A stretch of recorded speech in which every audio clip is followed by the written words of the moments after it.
part interview, part commentary track, all podcast. Watching Robocop with Kid Power, our very special guest, R.J. Barker. Hello everybody, hello, welcome back to Watching Robocop with Kid Power. This is episode 21, you guys.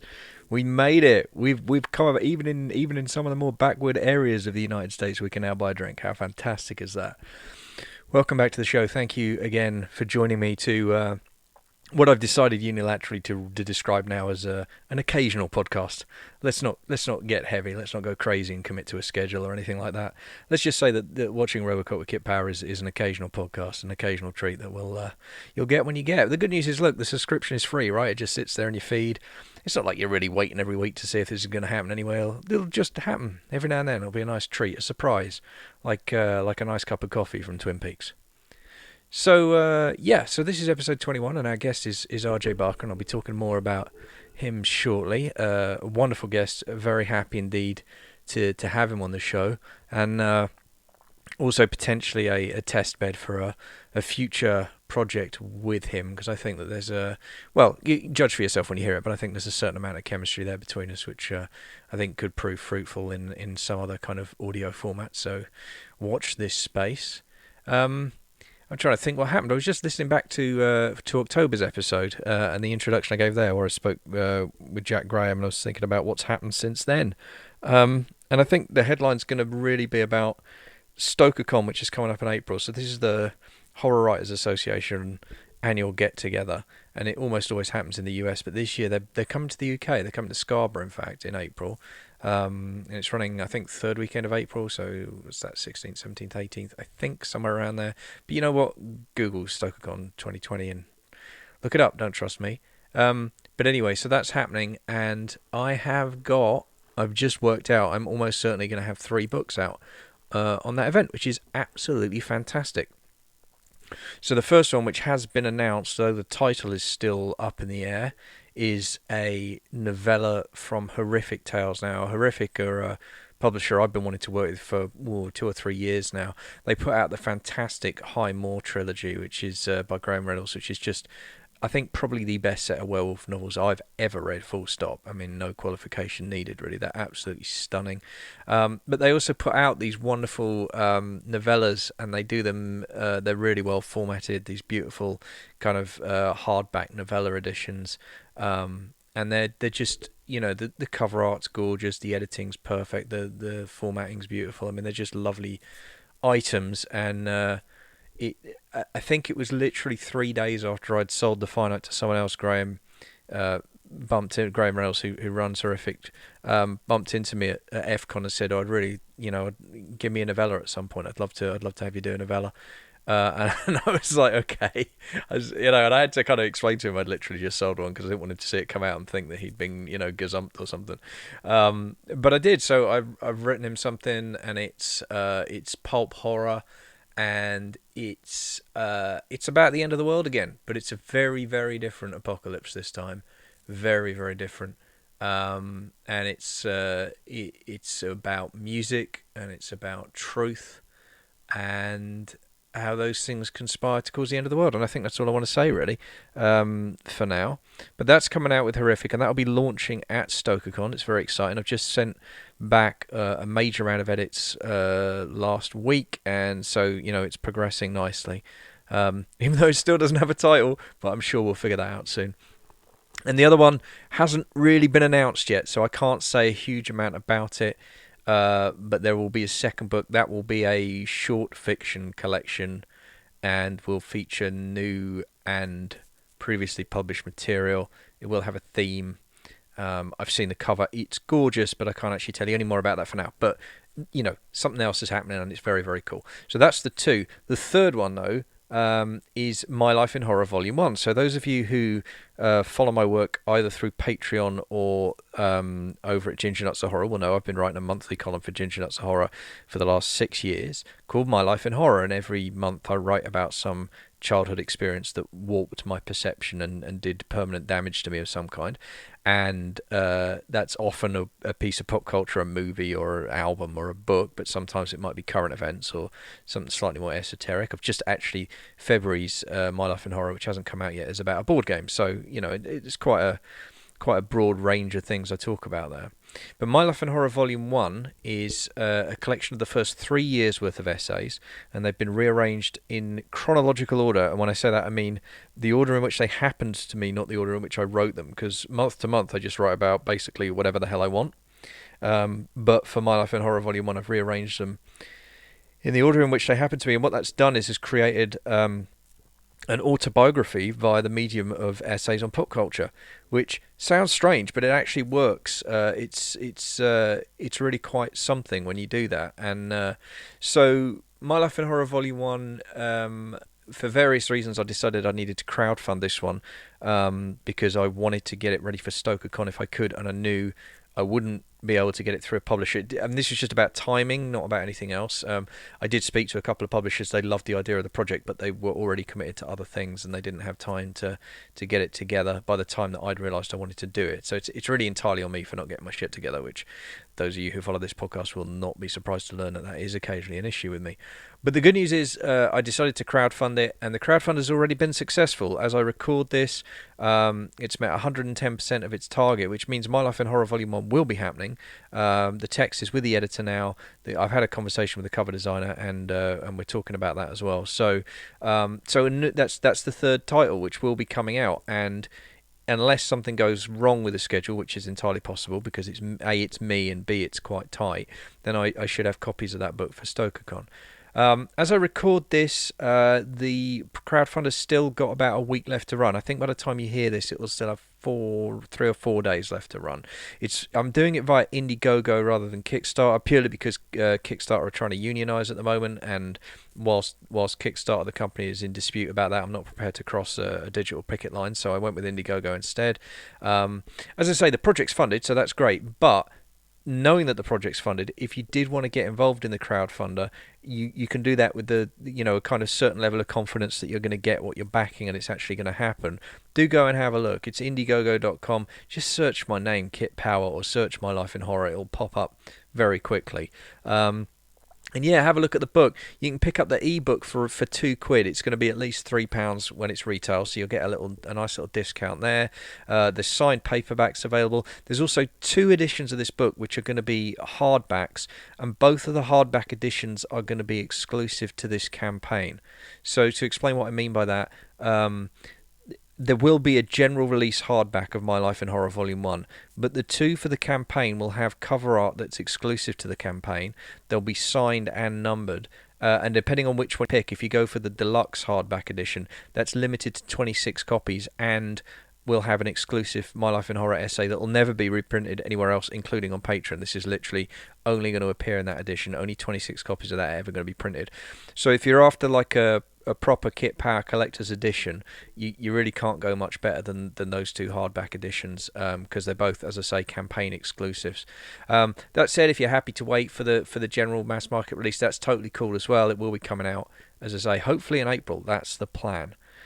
So yeah, exciting times for the publishing, and holy shit, we're at 8:45 and I haven't even started talking about the guest, and you're here to listen to Watching Robocop, so let's get right on with that. RJ Barker, what to say about RJ? RJ is just simply one of my favourite human beings in the world. He's an incredibly accomplished author. He writes fantasy fiction. The Age of Assassins series has done absolute gangbusters, and the Bone Ships more recently. And I know he's working on a lot of exciting projects, but really at his core, RJ is just one of those people that I like myself better when I'm around him. I met him at FantasyCon, I think 3 or 4 years ago. We just had an instant rapport.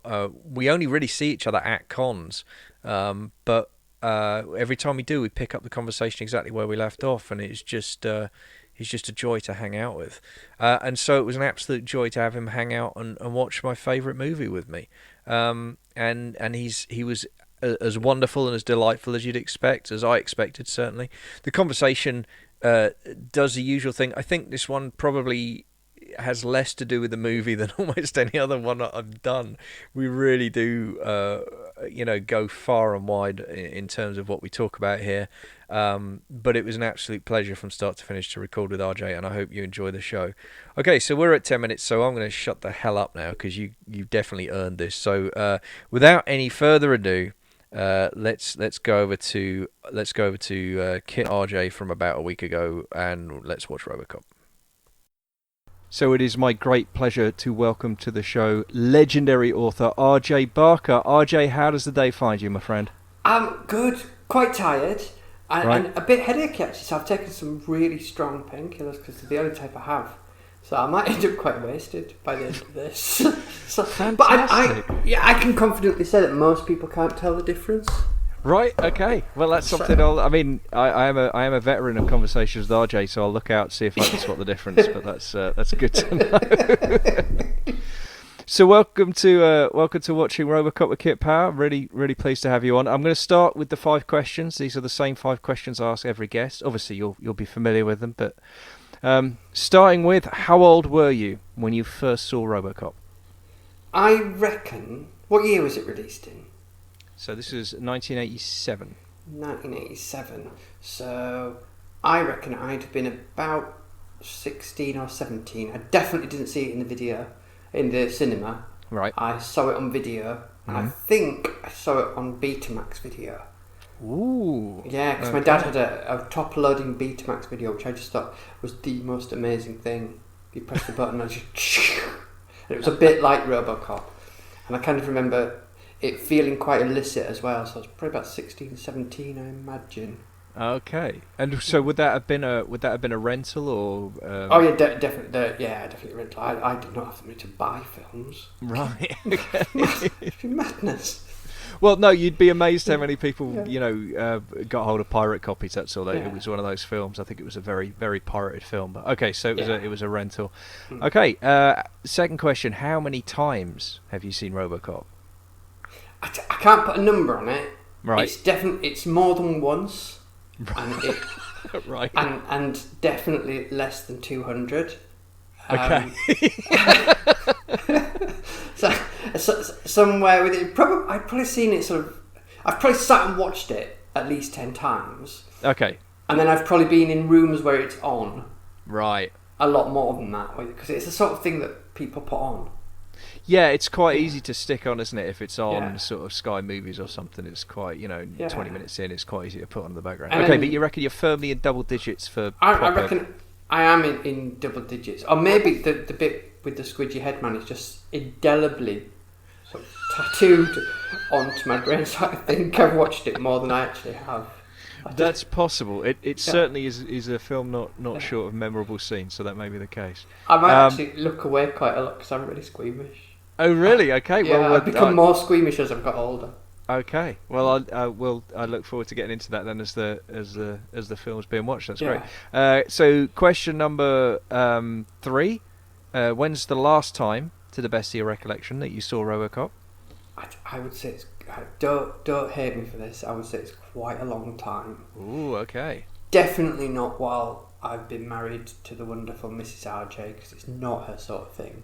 Interesting. Yeah, we tend to watch things together. Okay, yeah, sure. And the boy is not old enough yet to watch. I mean, I could try. I think I'd be in trouble. But, so probably not in the last sort of 15 years, I'd imagine. Oh, wow, okay. It'll feel quite fresh, I think. Well, that's really okay. Well, this should be fun then. Yeah, I look forward to that. See how much you remember and how much surprises. That'll be great.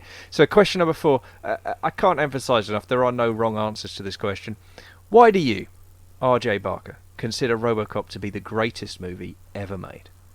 I consider Robocop to be the greatest movie ever made because I love Judge Dredd growing up, and it's kind of the nearest I ever got to Judge Dredd ever, until they did a Judge Dredd film which is almost perfect, but I think that they snuffed the end of it.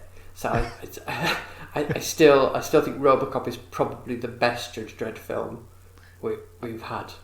Okay, that's a great answer. I like that a lot. Yeah. Okay, And then the final question, just so that the people listening at home who are playing along will be able to queue up their appropriate version on the DVD. Which version of Robocop are we watching tonight? Well, I know this because you've told me that I'm watching the director's cut. Otherwise, I'd just have made a blank noise at that moment. There's a little peek behind the curtains for you folks. That's right. That answer was rehearsed, but you are correct. We are watching the director's cut. So, if any of you are playing along at home, if you've decided what you want to do tonight, or this afternoon, or this morning, is sit down and watch Robocop whilst listening to RJ and I talk about the film. Firstly, you are just awesome, and I can't think of a better way to spend my time. And go you! I hope that you live long and prosper. But secondly, get ready because we're about to start watching the film. So what I will do is do the usual thing. I will count backwards from 5, and when I get to 0, RJ and I will both press play, and we will be watching Robocop together. So RJ, a finger on the pause button, please. I'm ready. Fantastic. So in 5, 4, 3, 2, 1, go Robo. And we have Roaring Lions. We do. He's magnificent, isn't he? He really is. He is. He's a lovely lion. And Orion. Yes. Yeah. But Orion's gone funny, hasn't it? One of the bright stars in it's gone really dim, and they think it's going to go supernova. So that's factually incorrect now. That Orion. Oh, well, there you go. So it's a mark of the past in more than one way, then. Yeah, it is. Yeah, we and also Orion doesn't generally spin round and turn into. Into a movie logo. Yeah. Not known for it, is it? No. I've got to say, I'm listening to Robocop in one ear. Yes. And Kit in the other ear. Yeah. So, is it Omnicorp news? Or is it just news? It's just news. Well, it's, yeah. Mm. There's a strong implication that the news itself is actually somehow run or controlled by OCP, because they spend almost all their news broadcasts talking about the company and very little time talking about actual news. So yeah, it is weird how this news kind of foresaw the news we have now. Yeah, it's not changed that much. Well, it's really. I mean, the thing I always have to remind myself is that this is pre-Fox News. This movie. Yeah. And they based themselves on. She's got Rod Stewart's hair. She does. He's going to want it back. Yeah, he's going to be gutted. Oh. And Pat Butcher's shoulder pads. So yes, yeah. I love stuff like this because you can look at the technology in the background, and this is meant to be the future, and you're like, oh look, no. Yeah, that's a really ancient looking bank of computers there. Yeah, it's that heart. Yeah. Well, this is world building, isn't it? What we're setting up is like cybernetics exists. You can buy a robot heart now. So, yeah. I like the motif of doing it through advertising as well. I know that it's something Verhoeven does in Starship Troopers as well. And it works really well. And I think it's really smart. Yeah, it is a really smart film. But I think you can see the kind of Judge Dredd influence on it. I'm sure Verhoeven must be aware of it, of the satire of 2000 AD. I don't know if Verhoeven is, but I'm certain the writers were. Yeah. I'm sure that there was. I mean, it's such a clear influence, isn't it? Yeah. He's got a good newsreader face, doesn't he? He certainly does. He looks like a newsreader. Yeah, it's like kind of like bland sincerity, isn't it? Yeah. Slightly leathery. Yes. Yeah. Slightly preserved. Yeah. and that is such a 70s cop precinct. Oh, isn't it just? Yeah. I mean, I rationalise that by saying that. The movie does make this clear later on. The reason we look like we're in a 70s precinct, even though it's meant to be the future, is because the police force has been grotesquely underfunded for the last 30 years in fiction. So it would look like that because they can't afford to get redecorated. Yeah, they've gone back to 70s New York. Yeah, absolutely. I always think Peter Weller he's a very unique looking actor, isn't he? He really is. Yeah, he really is. I like that. Yeah, and I think he was a great pick. I mean, there were various people in the frame at various times in the development of the film. The one that I'm most horrified by is the notion that Arnie was down at one point. Yeah, it would have been a different film. It would have been a very different... Yeah. And he went and made Predator instead, so yeah, we got Predator and Robocop. I think everybody won there, really. Yeah, and unlike Robocop, Predator got one sequel. Yeah, exactly. Well spotted. Yeah, correct. Yeah. You are correct. Yeah. There was one sequel to Predator. One sequel. Do you think Peter Weller? Do you think his hair has caught the sun, or do you think that's artificial lightning at the hairdressers? Oh, look, is that highlights or I don't know. It doesn't seem likely, does it? But no, I think it's just. Is that Joe Mangot from Neighbours? No, it does look just like him, doesn't it? It's a dead spit. Imagine what a different film it would have been if the man in the glasses, ended up as Robocop. That would have been like, I'm sure Mel Smith scripted an early version of that. It feels like that would have been the Spaceballs to Robocop, wouldn't it? Look at the TV. That's brilliant. Yeah. Quality. They've gone back to using cathode ray tubes. Which is nice. I like that. It is. I mean, that is one of the major. It's actually, the film does predict a lot of things very accurately. I think one of the major failings is that CRT is just everywhere in this movie. Like they either didn't predict flat screen or they couldn't figure out how to do it on a budget. But it works. It feels. No, it does work. What year is it actually meant to be in Robocop? Well, now that's something that is unspecified. I believe if you freeze frame one of the computer readouts at some point, you can get a year out of it, but I've never bothered because it's like it's near future in the 80s. I assume it's kind of mid 90s really, or mid to late 90s maybe. But it kind of doesn't matter because for me it's in that liminal space where it's the future from the 80s. Yeah, you know what I mean? Because if it was the 90s and they had Robocop, then by now I imagine you could have like a grandma on a Hoover. Because the technology would have passed back. So what are we talking, like Robo Hoover Granny? Is that the idea? Or? Yeah, like one of those little flat Hoovers, but with your granny's face on the front. Hi, with Gran. a face on it. Yeah. Okay. Yeah, you've done an excellent job today, Gran. Thanks for why exactly are we putting our Gran's face on a Hoover there? That's the way the technology works in Robocop, isn't it? Okay. There's no need for him to have his face on the Robocop, is there? No, indeed. It was a design decision to keep the face. They didn't have to do that. But I don't think that means it's a requirement of cybernetics in general. Yeah, but maybe that's your USP for if you're an Omnicorp. Oh, I family. see. If you're Omni Consumer Products, then Hoover. Yeah.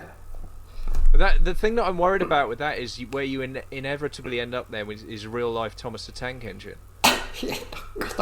Frankly, I don't think the world's ready for. Well, my world's not ready for that. That's for sure. Can you imagine them going? That wouldn't work because they go too fast, don't they? Honestly, if I don't have nightmares about that tonight, I'd be surprised. It'd ruin the skin.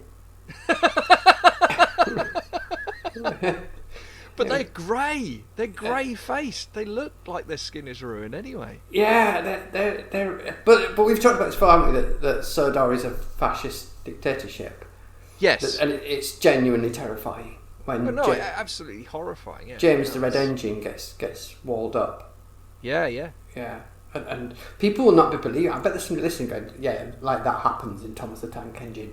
It does. They wall up. They wall him up in a tunnel. I learned to read on Thomas the Tank Engine, and I'm a horror writer. Just saying. It's terrifying. I'm glad I didn't have to. Is this Ed 209? Oh, he's on the way. Yeah. This is his debut. I like this too because I love how like the film. I mean, the first time you watch it, the film's kind of faking you out with this scene because this guy banging on about the future of law enforcement, and you think you know where that's going. Because you obviously that was one of the taglines for the posters, the future of law enforcement, Robocop, right? And then of course he brings out this thing, and you're like, wait, what is that? That is not Robocop, but it is so strongly in my head that if I close my eyes and you say robot to me, I see Ed 209. Ed 209. Yeah, no, he's a classic of modern movie design. Yeah, he's just brilliant. And I remember seeing him on something and being so surprised by the way he moves, because in my head he moves perfectly, and then when you see him and you think, oh, he's stop motion. Yeah. But I actually think it's interesting that because it's one of the last times they'll have used stop motion in a movie of this size and this budget because CG is just. I mean, if you think of it, this is 87. Terminator 2 is 91, and after that you kind of don't look back in terms of physical effects. You CG stuff like that all day. But I actually like the stop motion for Ed 209 because I think there is something robotic about it, and I actually think it fits pretty well. Yeah. I cannot remember which one of them dies. Well, you haven't got long to wait. No, I know one of them's going to die, and I don't know which one. Do you want me to spoil it, or you? No, let's enjoy it. Is it him on the right? He's all fresh-faced and young. Oh, hello, Ed. Oh, He's I lovely, tell you what, isn't he? though, the motion is great, but actually the sound design is really what sells it. I think the sound design is glorious in this film, but Ed in particular, that hum. Yeah. Isn't he fantastic? It's the fact that he's got a mouth that I think is the bit that's... And I wonder if that's like designed to have flashing lights in it, maybe, or another gun. Right, I think as a kid I always kind of half imagined there was a missile launcher in there or something. Couldn't it? It could. This is small missiles, but like surface to air, maybe. I don't know. Yeah. It's urban pacification machine guns. They're not messing about, are they? It's not like... Really not. Yeah. Well, I also like. That's the kind of thing. Again, the militarization of the police is a real fucking issue in the US. It's a massive, terrifying. massive thing. It is. And again, here we are in '87 with Robocop, and they're talking about because it's arse backwards design, isn't it? They really want to sell it to the military, but they're trying it out as a cop first, which is like that's just all kinds of wrong. Yeah. Oh, it is him. Yeah, it is poor fresh-faced fella. Yeah, Mr. Kenny. It's not looking good for Mr. Kenny. Yeah. Uh-oh. Oh no, you got... When I told Lindy I was watching, my wife, I was watching this. Oh, she said, "Oh, that's where the man gets shot," and that's what this film is to her. Oh no! Oh yes. He's found his one weakness: carpet. No. Yeah. Yeah. No, yeah, you don't want to get near him, do you? Not really. So, in a lot of ways, this scene's quite sad. Yeah. Because if you imagine it, that Ed 209 goes home that night to like Edith 209, and she's like, "Well, are you all right, love?" And he said, I've had such a bad day at work. I said, "Oh, it can't be as bad as Ed 201's day with the carpet." And then she's like, "Oh God, don't even mention carpet." And it's gone, "No." And then Ed 210 comes in. She's like, "No, son, your dad's had a bad day." And then Ed goes out to the garage and tries to eat his gun, but he's got tiny arms. He can't even eat his gun. So I don't think he's got sufficient rotation on his wrist guns to actually point it at his face. No, that's really. So he'd probably put the car on and then just stand there all night and petrol fumes. It's not going to work, is it? Doesn't need to breathe and therefore is unaffected by the fumes. There's a whole... Your take is that Ed 209 is actually really upset at shooting this guy to death. He's actually like depressed about it. And then it's like Edith 209 just going, "It's carpet, it's not your fault. It's not your fault." That happened to your dad, to your granddad. They should know by now. And he's like... Goes all the way back to the prototype. Yeah. There's a whole film to be made about how he goes off and becomes a security guard and puts on weight and then maybe he sees something in the security guard job and then goes out and he sort of brings it all back round and solves a big crime. Huh. So kind of like a redemption arc Yeah. via the medium of like the mall cop movies. Yeah. Okay. I think less funny. I think it'd go more like Copland. Ooh, oh, really going for it? Yeah, oh, I love yeah. that. The idea that he's kind of limping along, like Yeah. deaf in one ear. Yeah. Yeah. Poor Ed. And you know, Edith 209's left him. She's taken Ed 210. They've Yeah, because you know the drinking was getting a bit much, wasn't it? And it the was. temper tantrums. And Yeah. shooting holes in the wall. Yeah, taken up with a nice human style cyborg. Right. And he's just like gutted. Poor. Yeah. Yeah. I really. Important plot point. The spinny gun. Oh yeah. No, that's absolutely crucial. Yeah, Yeah. that will come back later on. Yeah. I'm just seeing images of Ed 209 set to the Hulk music. The Hulk music. Yeah. Yeah. Do. Just Yeah. putting on his security guard cap.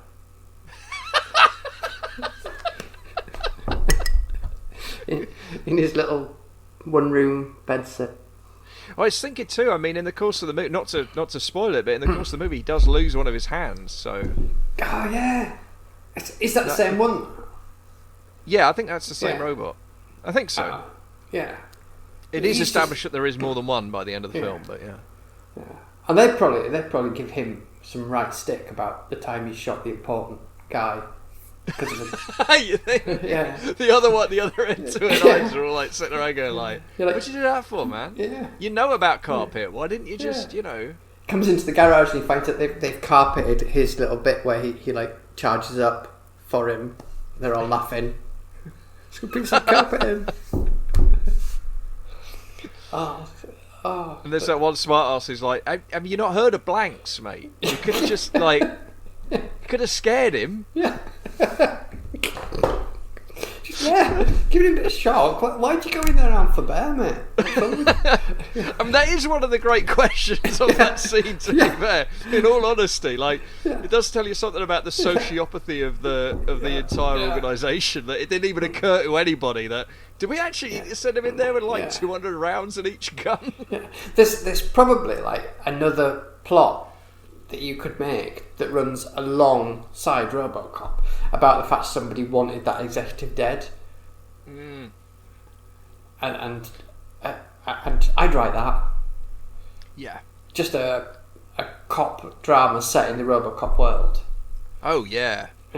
Well, I think that there's something about like, I mean, there's quite a lot of the corporate malfeasance is quite interesting in the film. Anyway, there's quite a hefty subplot about you know, corporate backstabbing and, you know, various kind of shady doings. So it fits really well within the existing fiction, doesn't it? The idea that it's good. It is so Mega City 1 though. Oh yeah, no, absolutely. Even with the, I mean, what's interesting is that it's got that. So it's all about obviously Detroit's. I mean, the plan of the corporation, which I love, is like they're just literally running Detroit into the ground, and then they're gonna basically bulldoze the city and rebuild it as this futuristic kind of. So it's almost like they're gonna make Mega City 1, but instead of nukes, they're just using like, you know, economic calamity. Yeah. Have you seen the Anthony Bourdain? You know, Anthony Bourdain did a show where he went around just eating food in places, and he went to Detroit, and it is just heartbreaking. Yeah. Just, I've not seen it, but yeah, I know the city's in terrible. What is it called? I'm going to have to look it up what it's called. Because I mean, the whole series is fantastic. I sat and binged. Yeah. He's such a watchable, the much missed Anthony Bourdain. Yeah. But the one in Detroit is just astounding. Yeah. This is quite very early female representation. Yes. Not completely unproblematic, unfortunately, in this particular scene. Tragically, because they can't. This is honestly my least favourite moment in the entire movie. I think they completely fuck that up, and it really annoys me. But other than this scene, she's absolutely brilliant. She's a tough character. Yeah, which is, I mean, other than that scene, she's a highly competent cop, you know, and her gender doesn't really enter into it. She's just a really highly competent cop and partner and friend, you know. Apart from that absolutely shitty moment, but never mind. Yeah, that was. See, if it had been a male cop, that'd have been a.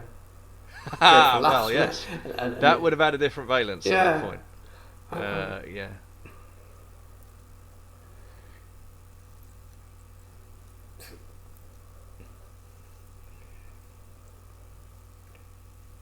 Flat cap. You don't see them enough. Yeah. No, you don't. And you won't be seeing it again in this film, either. Oh, it was there and it was gone. Yeah, Parts Unknown. That's what it's called. Anthony Bourdain, Parts Unknown. And that's right. Yeah, that's right. Yeah, and it's fantastic. Oh. Yeah. Don't do it. Don't do it, me. Yeah. Don't do it.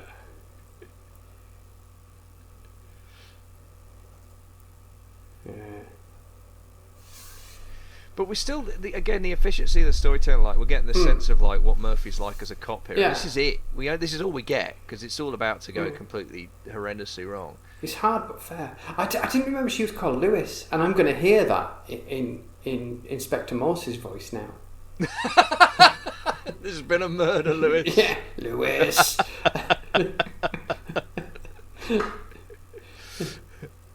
Oh no, there's blood all over the money. Yeah, it's as good as marked. Yeah. No, it's all going horribly wrong now. It's weird because these are B-movie guys, aren't they? The bad guys. They're proper B-movie guys. Yeah, I mean, I love this gang. I think they're fantastic. But they're just, what I like about them is they're kind of, well, it's back to Judge Dredd, isn't it? They're comic book bad guys. Like, they've got no motivation beyond, I'm going to do the baddest thing I can think to do in a given situation. That's literally their entire motivation, is be bad all the time. And him with the glasses. Yes. My memory has actually upgraded him to Michael Ironside. Oh, interesting. Because that's who I thought it was, but it's not Michael Ironside. No, it's Kurtwood Smith. Yeah. Of these days of That 70s Show fame. I have never seen that. No. Dead Poets Society? I've seen Dead Poets Society. It irritated me. Oh, okay. Yeah, well, he's in that. Yeah, it kind of. I wanted to like it. Right. But it was.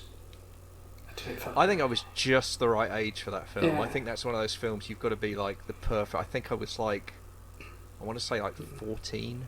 Yeah, and it just made me cry. You know, it just made me cry and cry and cry. You want that thing about an inspirational teacher. Yeah. Like the guy from Fame, the old man who played the piano. Right. I think he was my inspirational teacher model when I was quite young, because Mum and Dad used to watch Fame. There's worse models, man. There's worse models to have. That's alright. Yeah. No, but I mean, the thing about Dead Poets is, and then you watch it again and you're sort of adult and you're like, wow, this guy's like seriously irresponsible. Actually, this is terrible teaching. This whole thing is just bad. It's very interesting how your perspective shifts. But yeah, man, this is... there was no need for that, was there? This is really, really violent. Yeah. This is just, this is horrible. But again, it's that thing of just like pure villainy, right? It's just like absolute sadism and... It's really weird how your mind changes, because I started watching Six Underground. Right. Oh. Yeah. And I know, it's a bit distracting, isn't it? yes.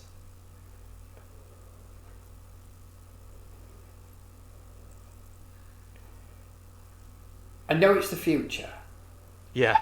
But I'm not convinced you could take that many shotgun shots and still be shouting about it. Futuristic body armour, I'm telling you. Yeah. But it's legs! But also they're using shotguns. Which are, and they're aiming them at the toilet. I mean, shotguns aren't actually particularly good. They're good for stopping people, but they're not very good for killing people. Well, we all know from the games you have to got to be up close. That's right, with a shotgun, and they're at a distance, so... Yeah. I'm hand waving like crazy because it's clearly it's clearly absurd. Yeah. But I love it because for me that's Paul Verhoeven going like, oh, you like violence, do you? Yeah. You like violent movies? Okay, okay, watch this. Yeah. That's a director's cut moment as well, by the way. You get an extra few seconds of that didn't make it in a theatrical cut. I'd forgotten the bad guy's called Clarence. Yeah. Yeah. And the immediate Clarence in my head is Clarence the Cross-Eyed Lion.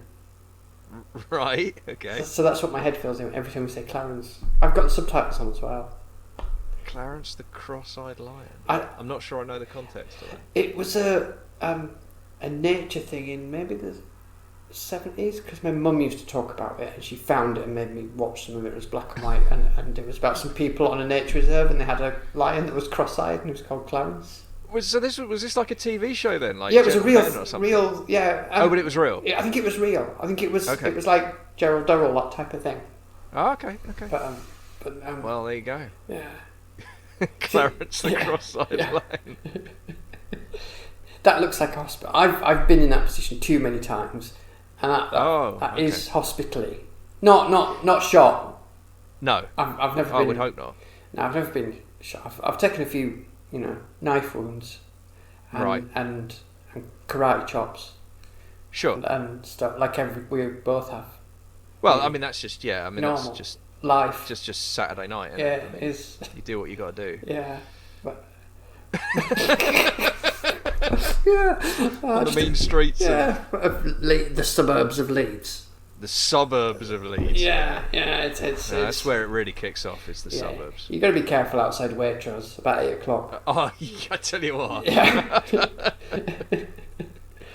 The litter alone. Is he dressed in Mark Hamill's X-Wing fighter uniform? It looks. TJ Laser looks like it, doesn't it? Yeah. Could be. Have we seen his family? Is this the first time we've seen his family? This is the first time we've seen his family. Yeah. And it's not looking good, I've got to say. But again, for me, I love that in terms of the storytelling. Like you're right, because that's it really for his family. Is it one flashback as he's dying, but it tells you everything you need to know. And it's giving you 2 bits of information at once. This is what his family looks like. Oh, and by the way, he's dying. Yeah, and that's the most important thing to him as well. That's the last thing he's thinking about. Yeah. Well, apart from the bad he's shooting him. Yeah. But I mean, again, I just. Oh no, not the needle. Oh, I'm afraid so. Oh no. Yeah. Although they skillfully cut round it. If you saw there, you see him getting ready to place it, then it cuts away for the actual injection. I used to be frightened of injections, and I used to have infusions of this stuff called infliximab, because for the listeners, I have Crohn's disease, and it stops it attacking you. But it once took a nurse 11 tries to get the needle into my hand. Oh my goodness. Yeah, and that kind of brings back the fear of needles that you got used to. But now I just inject myself, and I feel like a very brave soldier. Well, I think you are a very brave soldier. That's not an easy thing to have to do. Yeah. So you got is that a problem? Was that a problem with the nurse, or was that a problem where you've got because I know my mum's got shy veins, like they always struggle to get a line on her. Partly that I'd had so many infusions, because they start doing it in your arms, and then the veins stop working, so they move the needle about. Partly that, and partly we did just a bit of inexperience, was it? We did refer to no very experienced nurse, but we did refer to her as Mrs. Shaky. Okay. So, and they were private nurses, and they always ended up getting an NHS nurse at the end, which that's like a metaphor or something. I don't know. That's just like That's not even a metaphor though, is it? That's just something that happened. Yeah. That's quite chilling. Is that bit? It's Legion dead. We can pretty much do anything with him. Do what we want with him. Lose the arm. Yeah, it's brutal, isn't it? Absolutely brutal. And again, that's one of the things I like about this. Is no one in OCP is a good guy. No. There are literally no goodies in the entire corporation. They're all scumbags.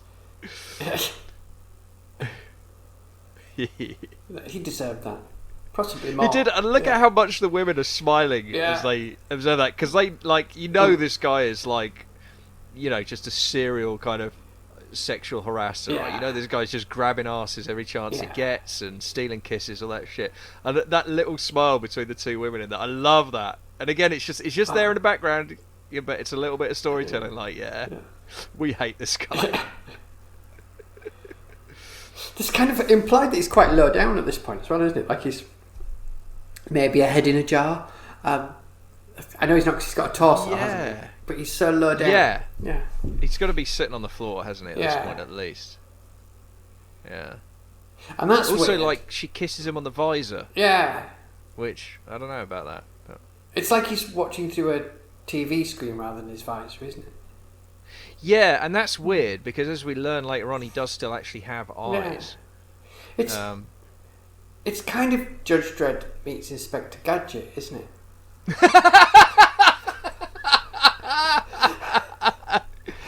I think only you would have put that together. I've got to be honest. I think that's an RJ original right there. Wouldn't it be brilliant if it's a Go-Go Gadget Robocop gun? Gadget machine pistol. Yeah. I guess, yeah. Okay. Go-Go Gadget Teflon armour. Yeah, I don't think it'd be quite as famous. Maybe not for the same reasons. No, I think there would be a very different children's party at that point. Yeah, it would. Look at the technology! It's brilliant. Oh, I love it. Yeah. Love it. Yeah. Actually, Trolleys. there's one bit I found I found it unpleasant at the time. I found it even more unpleasant now, where they're feeding baby food. Oh, the baby food. You know what? You are not alone in that. Yeah. I've had more than one previous guest on the show like really not react well to the baby food moment. Yeah. It doesn't help, I don't think, in this case, the colour of the baby food in this is really... Is it yellow? Like, I remember it being yellow. No, it really is like... It's coming up, you'll see it in a minute, but it's like diarrhea. I mean, it's brown. It's, like those of us who, in a not too distant past, may have had to get a little closer to a nappy than we'd ideally like. Yeah, it's kind of... I mean, you'll see it. It's coming up in, like, I don't know, like a minute and a half or something, but yeah. It's not good. And it kind of slops out the machine as well. And if I've got a couple of guests who've got like sensitivity to textures, and they look at it and they're like, "Oh my god!" Yeah. They can watch people getting shot. That's fine, but that thing, Yeah, no, don't. they're not feeling it. I love the kind of burnished colour that he is. Yeah. That bluey, steely blue, grey. Oh, it's wonderful. Yeah. Did you play the game? Yeah, I played several versions. Actually, it looks like curry sauce. There you go. Yeah. Oh yeah, curry. So yeah, good shout. That's the colour. Yeah, yeah, that's what I'm... It is vile though the way it plops out the machine. Yeah, it's it just is. like. Yeah. Yes, I played all the games. So I played the arcade game whenever I got the chance, which wasn't very often. That was the one where you were dying and then you got the big gun. Yeah. Yeah. And I had the Amstrad CPC 464 adaptation. Oh, don't remember. I think I had Commodore 64 version. Right, yeah, which would have been similar. The C64 version will have had slightly better graphics. Yeah. Because that's just how it worked. That's just how it rolled. And then I even think I had a version on the Amiga at one point, but that may be false memory. I'm not sure.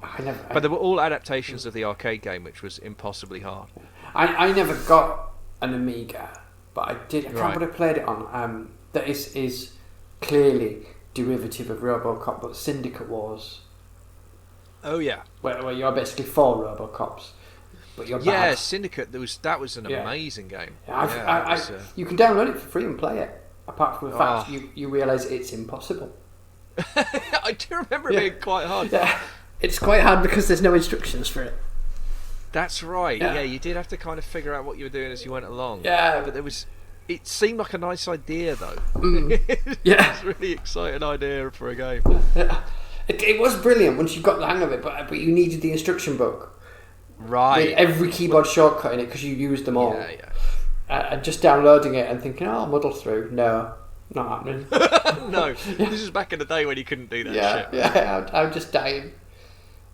I remember reading somewhere actually, someone was saying that the reason that they actually designed games that way with a B instruction manual, it was actually a deliberate attempt for like an anti-piracy measure. Ah, it makes sense. And that's why so many of them had those gigantic handbooks with all the because like actually no, you got to buy the game or you've got to have a mate with a photocopier who's going to photocopy the manual. He likes guns, doesn't he?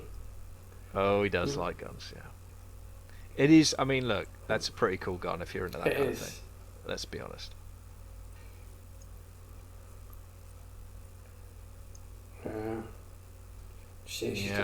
Do you think he has one on the other side and he just never uses it? Just never actually needs to?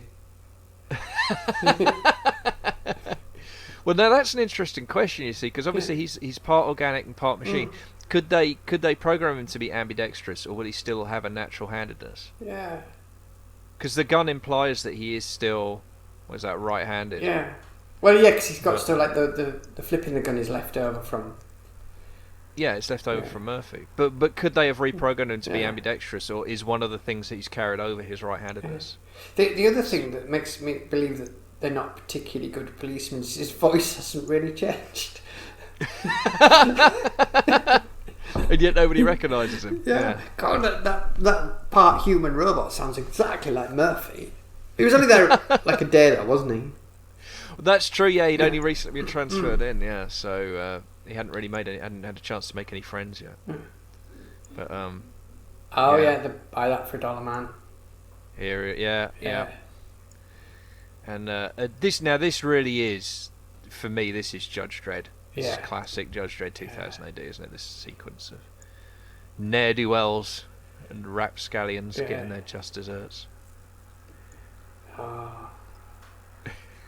Not big on social realism, this movie.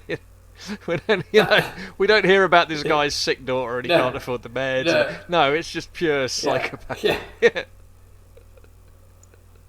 Oh. He did lie to him though. Lying's bad.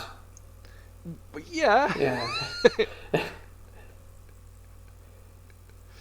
I don't know though. I think at the point at which someone's pointing and what looks like, I don't know, when it looks like a machine gun at you. It looks like a World War II machine gun, like yeah, it looks like a German one, doesn't it? Yeah. Oh, you're in trouble now.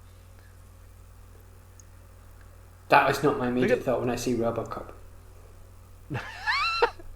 He's not foxy, is he? Not really, no. I don't. I mean, you could see it as a kind of niche fetish. Yeah. I mean, if you're into that, you're into that. I'm not going to judge, but yeah. I think it's a very niche nightclub. Let's put it like that. But in that nightclub, he would be incredibly popular. Yeah. It's probably in Germany, and there's a lot of leather worn. There you go. Yeah, it's somewhere in Berlin. Isn't it? It is definitely. Yeah. Oh, look, there. Go gadget visor. Go gadget visor. Yeah, absolutely. You see that? You can tell he's bad because he's wearing a tassel jacket, and it's just yeah. In 1987, that's instant villainy, isn't it? Yeah. Don't you have a tassel jacket? No. Oh, okay. Maybe. Yeah. Look, it's not 1987 anymore, man. I can wear what I want. See, I do actually have one. I don't think I've ever worn it. That cutting people's hair. That is just wrong. With a knife. Yeah. No, that's not. Not. I'm quite happy for this guy to get shot. Yeah. He's clearly a bad person. Yeah. And that knife's not going to help him. That's your prediction, is it? Yeah. Knife, not a lot of use against the Robocop. Well, let's see. Yeah. I don't know. We're going for a hostage. Well, it's a thought. Might work.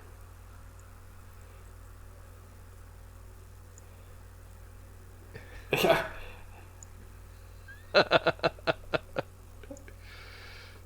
He deserved that.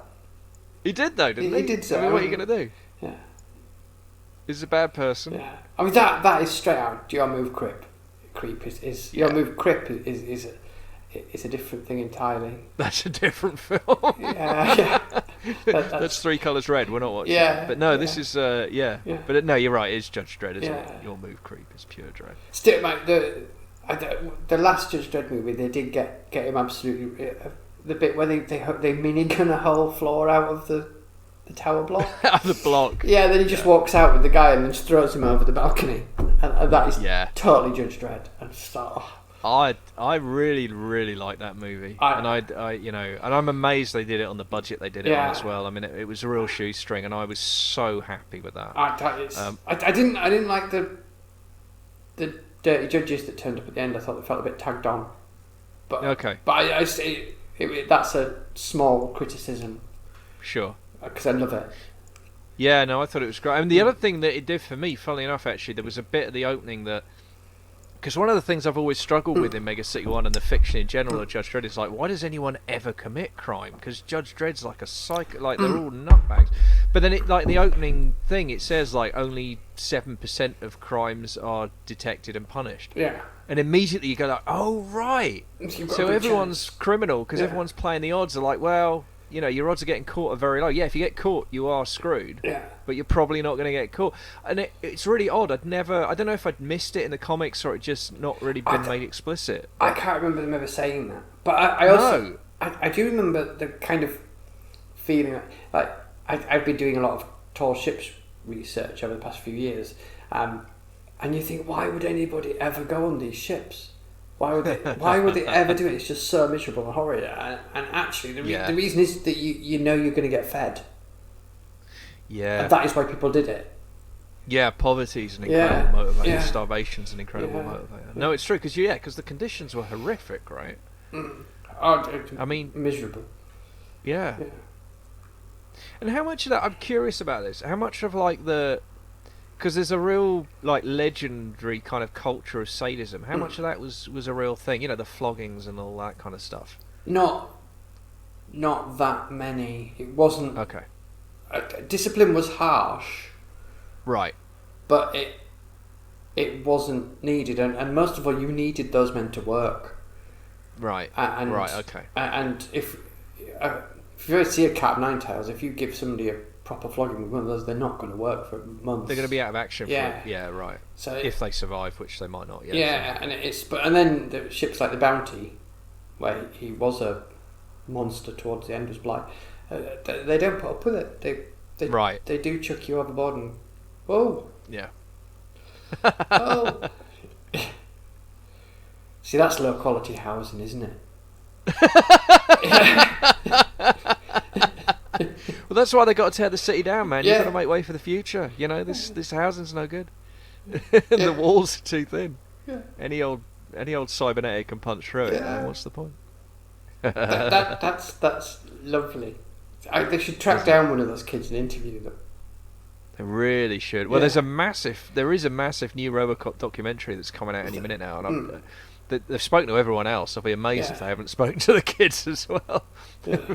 They've got like 50 hours of interviews or something ridiculous that they're trying to boil down to a film. Did it have other titles before it was Robocop? I don't think so.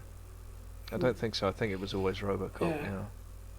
It's a pretty damn good title. Let's be honest. It tells you everything you need to know. It's so great. Yeah. I mean, I still remember the because it was a VHS rental for me, but seeing on the cover, part man, part machine, all cop, and just thinking that's just the best thing I've ever read. That advert terrified me at the time.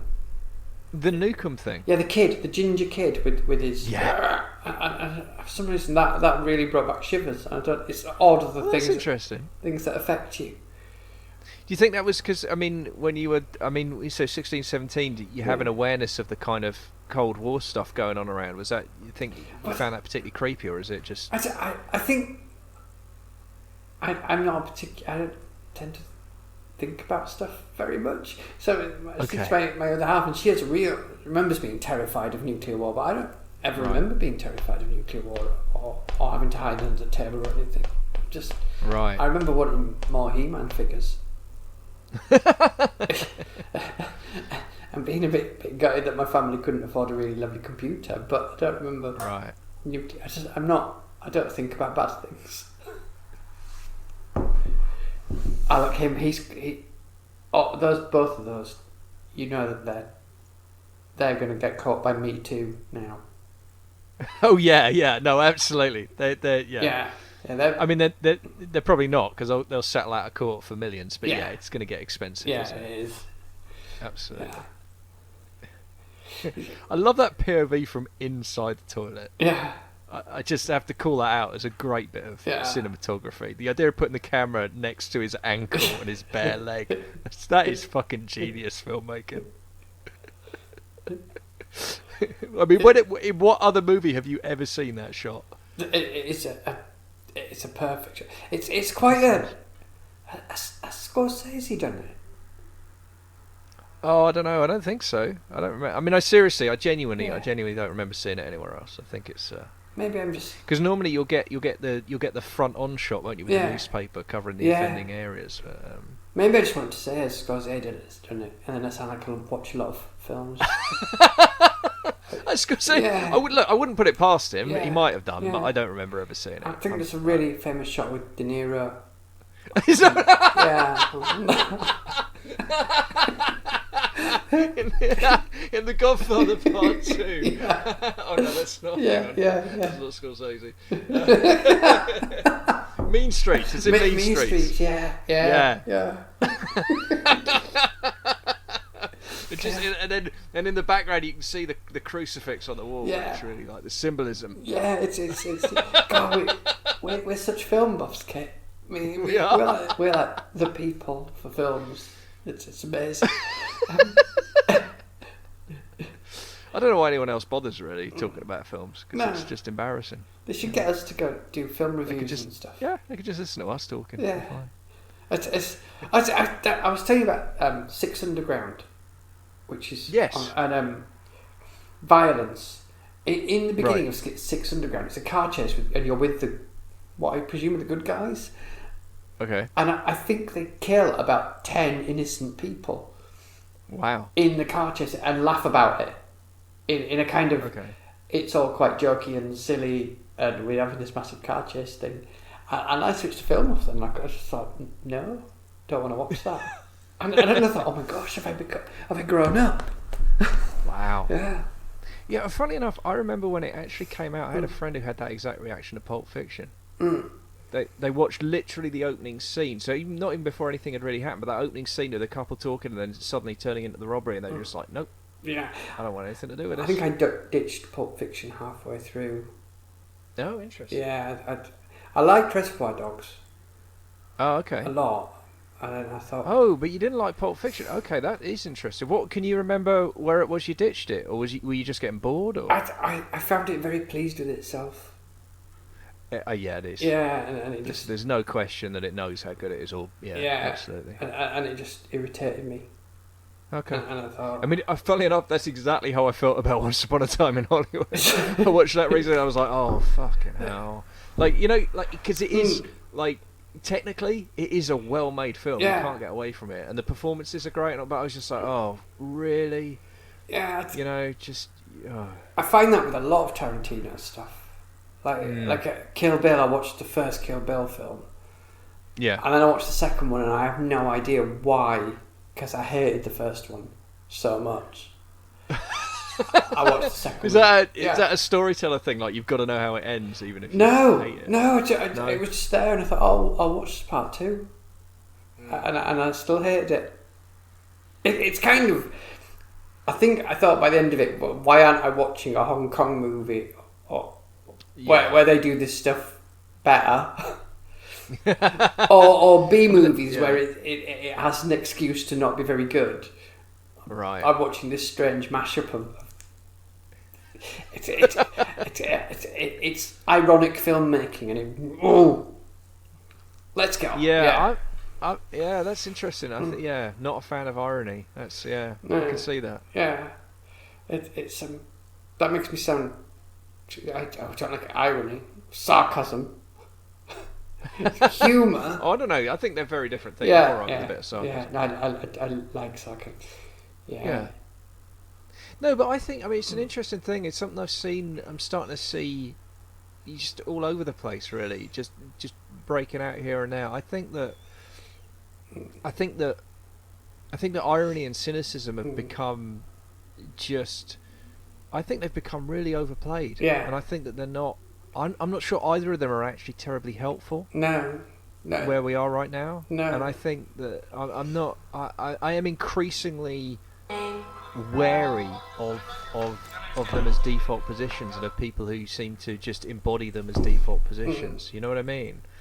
I'm much more attracted to people and to work that feels kind of sincere. Yeah. I'm actually I'm increasingly finding myself like genuinely just drawn to sincerity. Yeah. That's something that means it.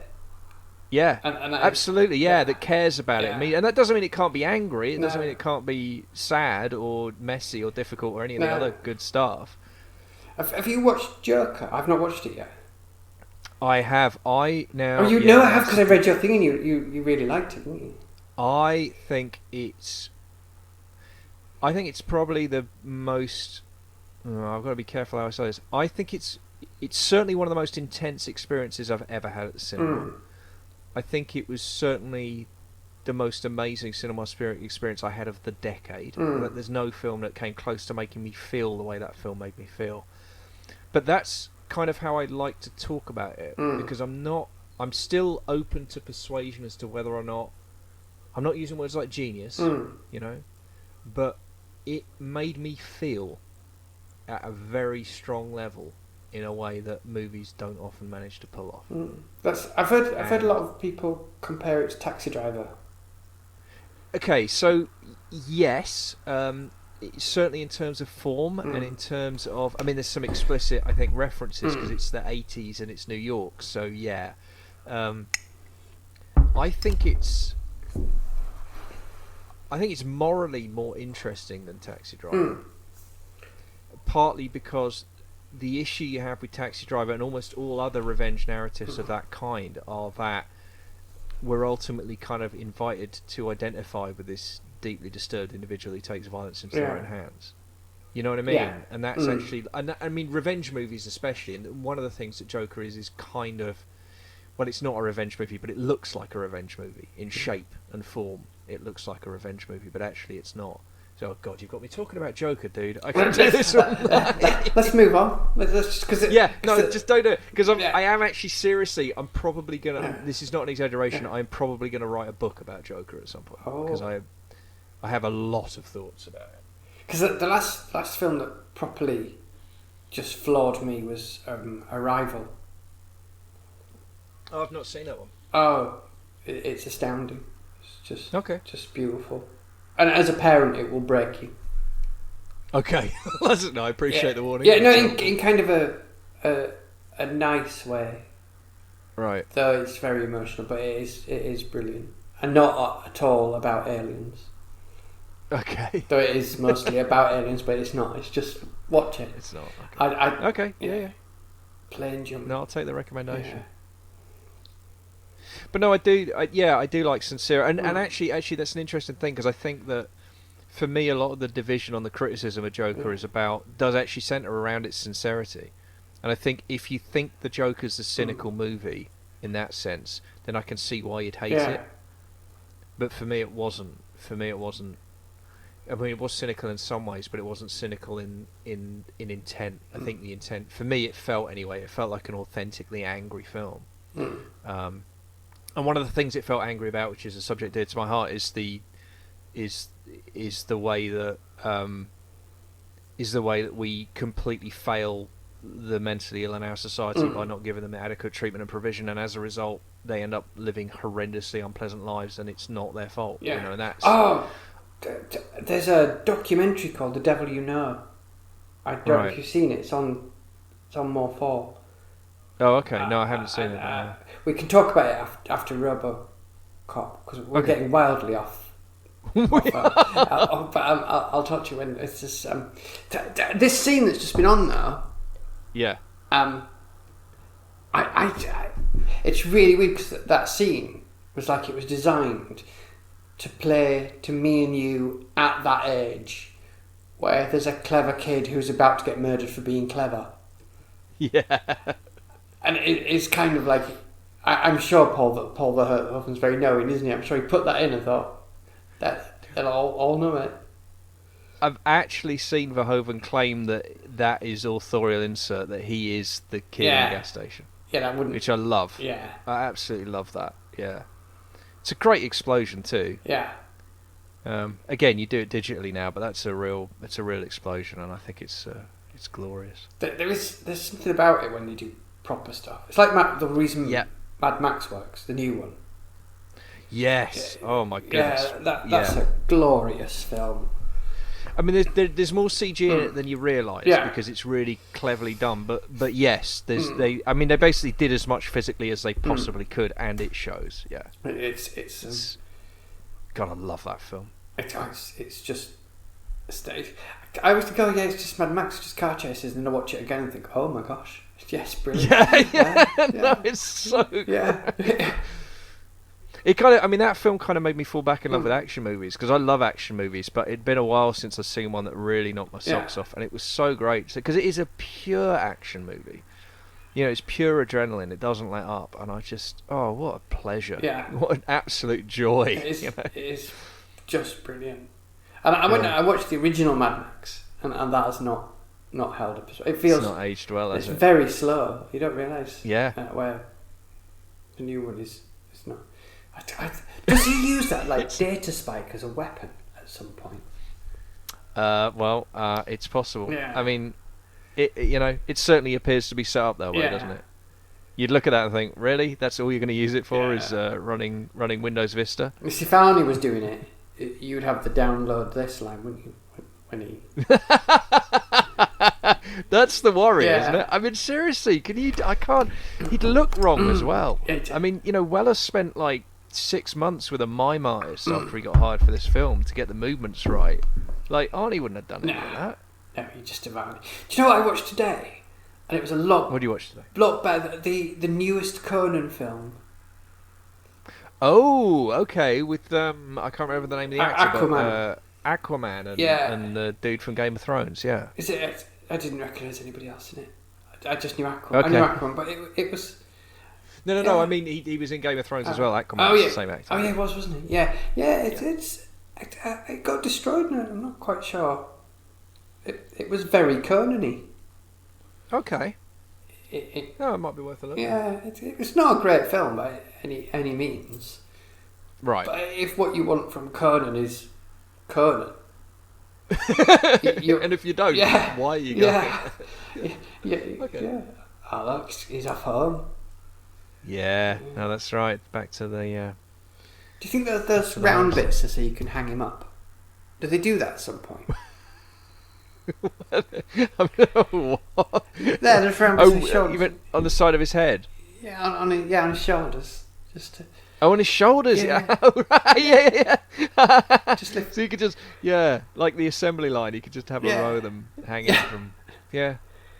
I don't know. I think if they had ever made a sequel, perhaps they would have explored that. But alas. It would just have been this is how we make the Robocops. Yeah, exactly. So we do get to see the family again. This is the other time we get, but never in the flesh, as it were. It's always flashback memory. I do like the way the film slows down at this point as well. Like it's wall to wall action before, and it's pretty much wall to wall action from this point. But you do get this. It does take the time for this moment of pathos in the middle. Is TJ? Which I appreciate. You think a reference to TJ Hooker? Is that who he's? I think it has to be, doesn't it? Yeah, I think it's got to be a reference to that. He's a bit less corseted.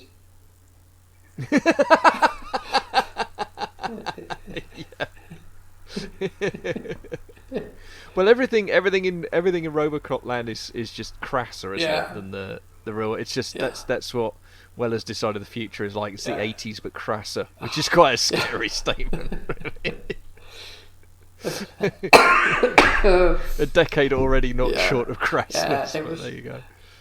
I'm finding it very hard not to hear OCP as ICP. Oh my goodness! Now that's a whole different film. Yeah. Although I would like to see Robocop taking on the Juggalos. Actually, I think I would pay money to watch that. Or Insane Clown Posse running the company that makes Robocop. I think his look would be very different. The whole thing would be very different. It is Detroit as well. Yeah. So it wouldn't be Delta City, would it? It'd be Fago City. Yeah. It'd be going for like. Have you seen the documentary about the Juggalos? And it's the Juggalos. No. I am actually. I mean, I owned an ICP album when I was like 17 or something. I mean, I was never a juggalo, but I know enough about the music. I know it a little better than just having read a few articles. It's really lovely. Yeah. They're just. Yeah, obviously, I think the filmmaker came in with the intention of taking the mick. Sure. And kind of found this subculture. It's a lot like goth and stuff like that, where it's a lot of people who don't fit in anywhere else and have found some friends. No, absolutely. I mean, I always think. I mean, my thing with juggalos is like if you it's kind of like if you want to be in a street gang but you don't actually want to do crime or hurt people or steal stuff, then you become a juggalo, which is, it's similar. You have your colours and you hang out together and you listen to very stupid music very loudly, but they're relatively harmless, I think. That club was quite fun. Because I like film clubs because when you see all the people in it, it's like groups of people who in the 80s would never have been in the same club. No, that's right. It just never ever have happened. No. The hair is not as big in Robocop as I was expecting it to see. Oh, interesting. It's a lot sleeker. Yeah. It's more under control than you might expect. Especially given that, you get set up, don't you, with that opening, the newsreader, and you think, okay, we're really going to town here, but it's kind of a high tide mark, really. I think she's a Fields of Nephilim fan, putting some flour on herself. You think that's what's going on? Be about time for the first album, wouldn't it? So. That reference is going to be lost on so many people. It's going to be lost on almost all of them, but that's fine. I got it. I got it. It's fine. That one was for us. Yeah. That's okay. Very specific. Oh dear. Oh yeah, no, this is... I think this evening is not going to end how Bob imagined it was going to end. At least he let the ladies leave. Oh yeah. No, he's not a monster. Yeah. He kind of is. He's quite a lot of a monster. Oh dear. He is. He's almost... He's like 98% monster. Yeah. I can't believe he missed the chance for the splatter of blood over the white. Well, the scene's not over yet. Yeah. The blood splash on the face is good, Yeah. though. It's a nice touch. Uh-oh. Oh, yeah. This, I gotta say, I saw this film first when I was 11. This scene redefined villainy for me, single-handedly. I remember watching this and just being in awe of how evil this was. You know what I mean? Totally didn't remember that it was the boss set it all up. Ah, okay.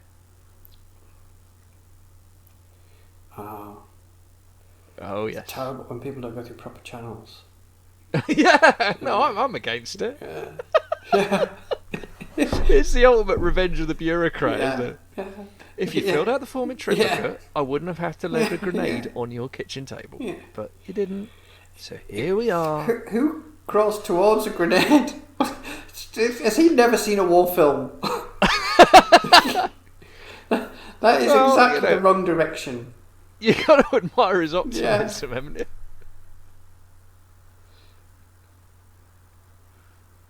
Although, the grenade is powerful enough to demolish his entire house. Yeah, he didn't so perhaps he knew he had to throw it through the one.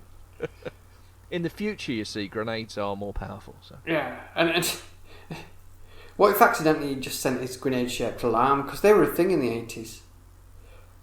Oh, yeah, of course they were. A digital alarm that looked like a grenade. Imagine how annoyed he would have been. You have to send his hitman back. Well, it does start beeping like one of the alarms as well before it goes off, doesn't it? It's big silence while I'm all waiting for the explosion. Oh, God damn, Clarence! Were you high again, Clarence? So I'd forgotten about the drugs as well. Yeah. No, this is Dread. This is I love it as well, like a cocaine factory in the middle of downtown Detroit. Yeah. Do you know? Maybe. Know the song? What's it called? It's by Jello Biafra and DOA. No, I already know. I don't know. I'll send it to you when this is finished. But I remember it must have come out around this time, maybe a little bit later, and Jello Biafra sounds like a lunatic ranting about conspiracy theories then. And you listen to it now and think, oh my God, you got almost everything right. We should have made you president while we had the chance. Yeah, that's genuine. What is it called? It's going to annoy me now. Yeah, don't do that. That's quite bad language there, Okay. Yes. Yeah. There's a lot of bad language. Yeah. It's one of the things I loved about it as an 11-year-old. Was the sheer volume of bad language. Sweary. I've never gotten over that though. I don't know. Is that maybe that's a you were talking earlier about feeling like you've grown up. One of the ways I don't feel like I've grown up, I still think swearing is kind of cool and funny and clever. Yeah, I genuinely do. you see, I never ever swore at all at school. Oh, interesting. I made a decision not to. Right. Because I didn't do it, everyone wanted me to do it. So I refused to do it more. Sure. And it was kind of a really odd thing. And I remember we had to read Kes at school, and everyone was like, "What are you going to do? What are you going to do if you get a bit of a swear word in?" I thought, "Well, I'm going to read it. It's in the book. It's not. It's not my words. That's not how things work." So is that something you carried into adult life, or was there a point where the dam finally broke and you just went? I think fuck it. I left school and just Right. completely changed all my friends because I had no interest in it, and then just became I was in like a band for a bit, and then I left that one and went into another one and just became not a different person, but I reinvented myself. Right. So did you have that did you have that break at like? Because for me it was like 16 was the crucial year because I went to sixth form college. So my school didn't do A levels, and I got to be who I wanted to be at sixth form college. Because at school I was the kid I'd been at 11. Yeah. And then at 16 I did get to start over because it was a whole different cohort of kids who didn't know me, and I got to be someone new. So was it similar for you, or were you like 18? I'd have been about 16, 17, and I discovered makeup and hair dye. Right. And I didn't go to sixth form college or anything like that. I went to I joined bands. Right. And I probably should have gone to college. That would have been a good idea. Well, it didn't do much for me, mate. I got to be honest. So I think I'd have been happier if I'd been in bands. There's never been any. Oh, he shot his mate. Oh, he did. Full Metal Jack Off. That's what it's called. Full Metal Jack. Oh, the song. Yeah, okay. Full Metal Jack Off. I'll look out. I'll say it's about 9 minutes long and it's just amazing. It's properly astounding. The album's called Last Screen of the Missing Neighbours. Nice. Nice. He's going to find Clarence. Yeah, I think he probably is going to find good Clarence. feet. Yeah. Is that all cocaine? Yeah. Does that mean Robocop is wasted? Well, this is something other people have pointed out. Like, if there's like, if any of his organics are working, then he's going to have a contact high just from the atmosphere, which may explain why he's just decided to throw this guy through all the windows. Just loaded. Just like, hey, I'm the best Robocop. I'm the best guy. He literally doesn't know his own strength. Yeah. They're both just absolutely off their faces. Clarence can't feel pain. That's right. Look, and he's just talking, saying things he shouldn't say. Off his box. Completely out of its tree. He's so high he's forgotten that Robocop can't kill him. Yeah. Oh, do we know that by now? Because you keep talking to me and distracting me, Kit, to be honest with you. Well, we know he's got a prime directive that's uphold the law, which I think means you can't kill people in... Oh, it's coming up on screen, yeah. Just means you're not allowed to do it. But actually, no, Clarence may not know that, in fairness to him. Is Clarence... And he obviously is Clarence, he was high and has been... Sorry, go on. Is he actually an employee? Obviously, Clarence. Well, no, he's not an employee of... well, he is, I mean, he's working for Dick Jones, we know that. But in what his capacity is. I mean, he's obviously... I don't think he's on OCP payroll or anything. I think he's off the books. Yeah. Oh, bit of politics for you. Bit of Labour politics. That's a little too close to the day job. The desk sergeant. He is like the desk sergeant, isn't he? Oh, he's brilliant. In everything. I absolutely love him. Yeah. So Robert DeCoy's the name of the actor, and he's... I love him in this. Yeah. He's got maybe a dozen lines in the film, but he looks the part, and he's fantastic. Does he ask for Robocop's badge? Yeah, he really should. If they did a sequel that you want him to say, I'm going to need your badge and your gun. You want that scene, don't you? Robocop just smash the desk and go, no, you can have my badge and my gun. But you can't take the law from me. Can he take it? Isn't the gun part of Robocop, though? Well, no, I mean it's no, it's an independent entity. It can be taken off him. I think. Actually, if they were going to take away his like cop stuff, it'd be like I need your badge and 75% of your body. It's a bit of a challenge, isn't it? Yeah. Just leave it on the desk. You crawl. Basically, if you could scoop yourself into this jar. He didn't even get his arm, did he? They took his remaining arm away. No, that's right. They removed both arms. Yeah. There's not a lot of organics left. Oh, poor Murphy. Yeah. And that's the whole kind of. I mean, like it's. I'm not going to claim it's foregrounded in the film or anything, but there is an interesting kind of philosophical question underneath it about identity. What's left of him? Is he really Murphy, or is he like a ghost haunting this bit of machinery? Do you know what I mean? Like how much of his humanity is left? And the film doesn't. It makes no attempt to answer that, but it does. It is a question that keeps kind of popping up. Does this film or another film that I've imagined show you the Robocop failures? No. My understanding is had there been a sequel written by Frank Miller, then there might have been a sequence where they tried to re-engineer Robocop and failed with a load of test subjects. Yeah. But fortunately, it never made it past development stage, and therefore doesn't exist. Ah, good. I must just have read about that then. It's quite popular. Yeah, it's that. Yeah, because there was a lot of talk. Do you think you'd make it if you woke up as Robocop? I mean, obviously, you're a bit of an anarchist. Yeah, no, I would struggle. Yeah. I would definitely struggle. But this should be now.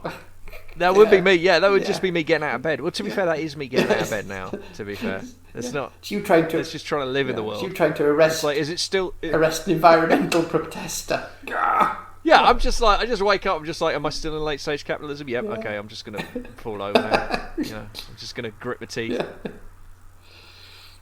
Really? Still? Yeah. Okay, that's how the world still works. I still got to go to work. Okay. See, if I was woken up as Robocop, I don't know if they could override the part of me that when there's violence, just runs in the opposite direction. I think that would be amazing. Yeah. Though. I love the idea of a Robocop that runs away. Where's Robocop's hiding? It's that bit in there. I think Spike Milligan does a riff on that in the War Diaries, where he's all like, he's talking to a superior officer, and his superior officer's like, "Why did you run away?" He said, "You're a coward." He said, "No, I'm a hero. My legs are cowards." Look,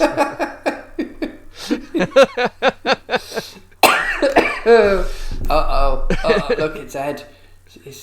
Oh yes, he's back, and he's pissed. Yeah. I love this sequence. This is it a carpeted office? This is just top drawer. No, you see, he's off the carpet. All Robocop has to do is it's all going to kick off now. Lots of scenery getting smashed up. Oh, he's bad. Yeah. I like the fact there's some cowbell in there, isn't there? Just a hint. That's nice. Just a hint. He's got such good feet as Ed 209. Oh, they're fantastic. Yeah. Honest to God, I love everything about that design. I think it is one of the great bits of design ever. Yeah. I mean, I'm a big fan of it's one of the things I think that people kind of under-remark about the Star Wars. I really genuinely think a lot of the reason that Star Wars holds the place it does in popular culture is the design. Star Wars is not stories, it's design. That's why the prequels don't work, because they don't look like Star Wars. Yeah, that's right. Because the design in those films is astonishing, and it is genuinely, it's amazing stuff. And I think that's, it's totally design.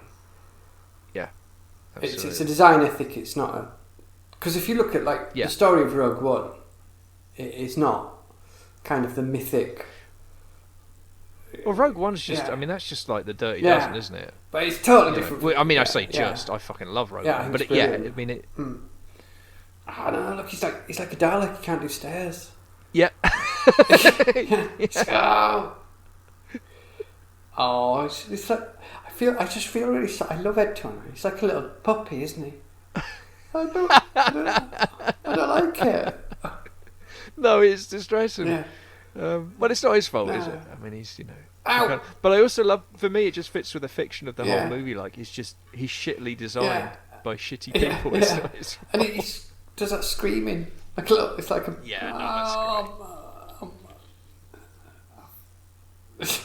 They didn't think this through. Imagine the conversation he's going to have with Edith 209. What's up? I nearly had him, Edith. I nearly had him. He was right there for the taking. I'm not even sure he's a bad guy, Edith. I don't know. The look in his eyes. I don't know. I don't know who I trust. Yeah. Yeah. Uh-oh. So what we're saying is we need the Ballad of ED209. Yeah. That's really what we're saying. I would love to watch that. I think we could write that. We could write that. Yeah. I think I'd want Bob Dylan on the soundtrack. Yeah, there's some... You know, because you want to get a bit of pathos. Yeah. That's I don't know if he... Is he still about, Bob Dylan? Bob's still going, yeah. He's still touring. Yeah. I singing through his nose. Friends who saw him last year. Bless him. Yeah. Oh, these days, no, he's... I don't even know what his voice sounds like now. It's if you haven't heard Dylan in the last 15 years, you really should. It's worth checking out. Late period Dylan. Love and Theft's probably the one that shaped in 2001. His voice is just something else again now. It actually sounds good now because it's almost entirely croak, and it's great. Death metal. Yeah. Well, no, because it's not grunty. It's just croaky. It's just it's just like gargling concrete. It's astonishing. I'll have to listen to that because I quite like the vocals are the thing for me in music. They're what works. Oh, we'd want some Tom Waits as well, wouldn't I? Talking about people who... Oh, yes. Yeah. Good shout. Actually, Tom Waits will be cheaper than Bob. Let's get Tom Waits. Bob would probably turn it down as well. Yeah. Well, I don't know about that, but he's expensive. It is. Yeah. Tom's probably not... Tom would be... Not cheap. Tom would charge a reasonable rate, but he wouldn't... Yeah. I reckon Nick Cave would do it, so... Oh, yeah. Nick Cave would be in there. Well, we get Nick Cave in because we give him a part, right? Oh, yeah. And then he'd have to do the song. He'd make a good sort of executive. He'd make a good executive. He'd make a good street punk as well, though, so I don't know. You have to think about that. 2 part. He could do them both. He could do them both. That's a really good idea. Twins. Yeah. Love it. Oh, dinosaurs.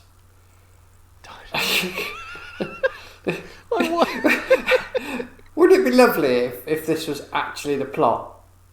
What? There was a giant dinosaur stuff. I just love the balls of putting in the crappy stop motion dinosaur right after the big stop motion set piece fight. I just like the sheer oh man. I mean, Verhoeven as a filmmaker, I know obviously he's hit and miss, right? But even when he misses, it's like he leaves a giant Verhoeven-shaped hole in the wall. You know what I mean? Like because he's gone for it so hard.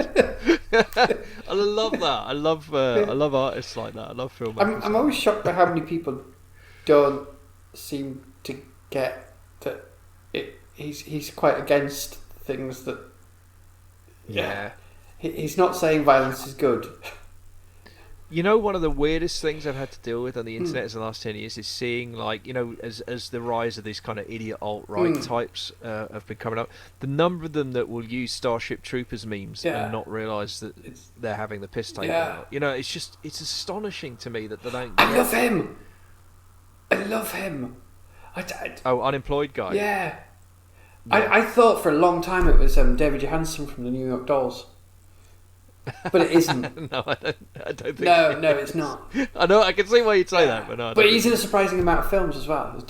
He's Scrooged. He's the taxi driver in Scrooged. The Ghost of Christmas. Yeah. Whatever. Past, I think. Is it? Yeah, it's a long time. I don't like Scrooged. It needs more Muppets. What did you think of the new one? Did you see that? I really liked it. I thought it was... I wasn't sure about kind of the things that happened to him as a child, but I think it made sense in a big narrative, and I love the fact that it was about redemption and not forgiveness. Yes. But No, I really yeah. like. I mean, I'm kind of a bit of a heretic because I'm not. I mean, I know you're not allowed to say this legally. I actually don't enjoy Dickens very much. I'm not. Yeah. I mean, I recognise the importance of it, but actually, I just don't enjoy reading Dickens No, very much. it's- It drags, and that was for me. It was the first time I saw an adaptation of a Dickens where I felt like it got. yeah. I know it made a lot of changes, but it felt true to the spirit of what he was trying to Yeah. do. Do you know what I mean? And I really respected that, and I feel like he was a very. I mean, Dickens. I always think like Dickens. I always think like the modern equivalent is someone like Stephen King, who's like wildly popular and tends to write about what's going on around him. And yeah, he's got a bit of a social conscience. He's not an outright lefty, but he's sort of liberalish kind of thing.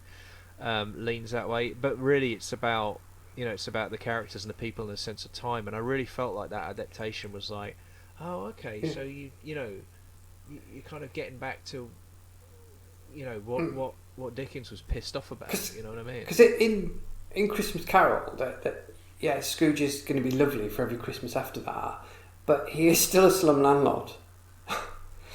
Yeah, absolutely. And that doesn't change, and he's still a moneylender, and that doesn't, and that's okay when you do it with Muppets.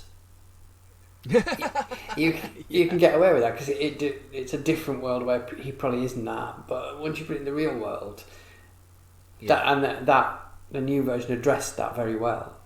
I thought so. Yeah. And the stuff about just the stuff about the factories and that was really, I mean, that was really hard, wasn't it? That was really and very real to the time as well. That would have been. I mean, he was a monster and did not deserve forgiveness. Absolutely. And I absolutely loved the guy that was playing the ghost. It was Thingy, wasn't it?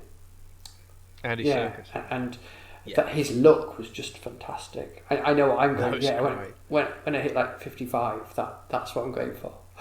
Is that what you're going for? The accent as well. I thought was great. It was the whole thing. It was a superb performance. No, I thought it was really good. And what else did I watch that was? I managed to halfway through the BBC War of the Worlds, which was just terrible. I watched the first episode and I just couldn't. And I was so upset because the idea of setting it in Victorian England really thrilled me. I was like, because it's a Victorian England story. Yeah. Like, the time's really important and no one's done that. And then it was like, oh man. And they just... I didn't go back after episode 1. Oh, you didn't miss anything. And there was this idea in it of this woman who was an outcast and an outsider from that society. And I imagine that the idea in the beginning had been to show that once society breaks down, that just stops mattering. Right. And they just fluffed it so badly. Yes, just terribly done. This freaked me out first time I saw it. Yeah. I mean, I bang on about this every single commentary track, but I think this is one of the great physical effect shots of cinema.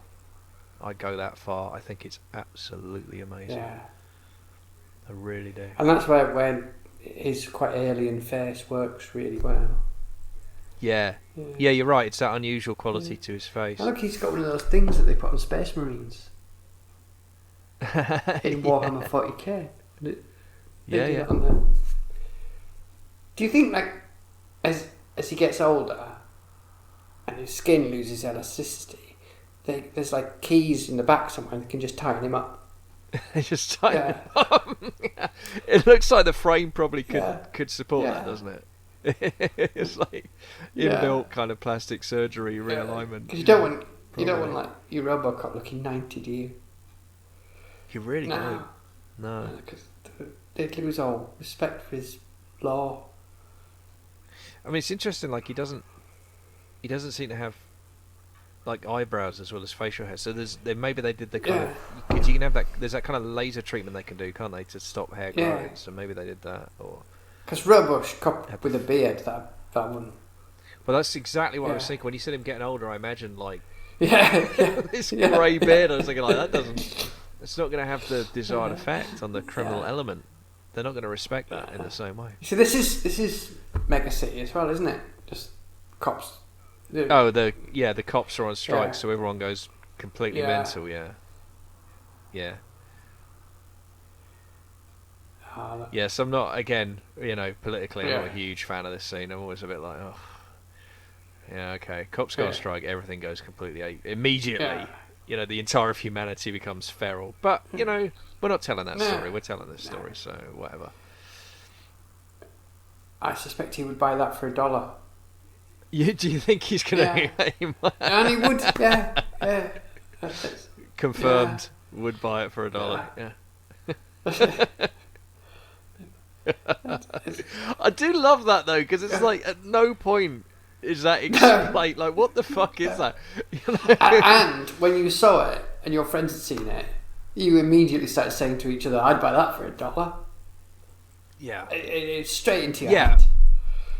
Straight into the lexicon without any understanding. There was actually for a long time, for years, there was a bot on Twitter. That would actually, it was called the Baxby bot, and it would tweet at you, "I'd buy that for $1" whenever you mentioned Robocop. It was brilliant. And then it got decommitted. The guy who created it turned it off in protest at the remake. Which is so wonderful. It's the big gun. I have so much respect for that guy. Yeah. Oh, there's the big gun. Yeah, there it that's is. What you wanted in the game. Because once you got that... Yes, that's right. That's a good stock. The tables turned, didn't they, once you picked that bot. It was like, right... You pummeled the shit out of me for 4 levels. Yeah, it was like playing GoldenEye and you picked up the golden gun. Yeah. Yes, it was exactly like now, that. People who were formerly my friends that I'm playing against... I have some terrible news for you. Now you will pay the price for following me around with a shotgun.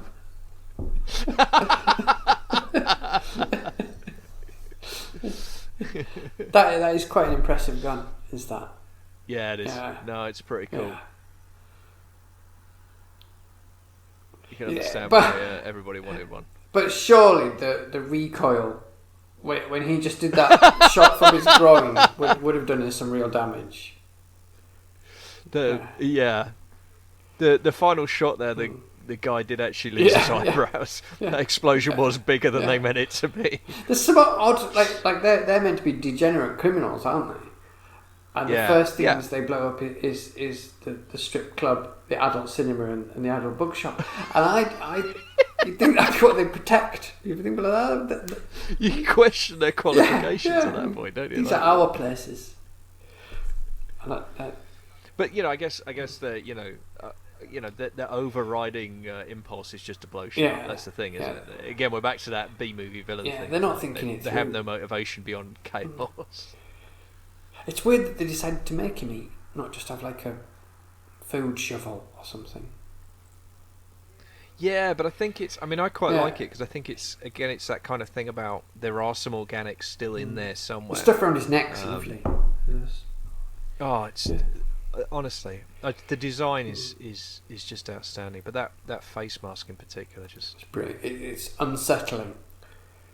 It is unsettling, and because it deceives the eye. I mean, I know how they did it, but when I look at it, I can't see the joins. I can't. You know what I mean? Yeah, you can't at all. It just looks like a thing. It just looks real. It's so good. And again, you do it with digital today, and you wouldn't think twice, and it would look perfect, but it also wouldn't look right. Well, it's like I was listening to somebody talking about. I've not seen it because the original one still freaks me out too much. The remake of The Thing, and they were saying it's really good, apart from the fact that they've made a decision to use CGI effects, and it just doesn't work. It loses what is really creepy about The Thing, which is that they're not right. The physical effects in The Thing are just mind-blowing. Yeah. I mean, that is... I love that film. That's another one I saw. Yeah. In fact, the podcast could have been watching The Thing with Kit Power. It was on the shortlist, because I could watch... It's one of those films I could watch any day of the week. But the design on that is astonishing. But again, I just think... what's the point? The opening chest in The Thing is up there with the chest burster in Aliens for things you never forget.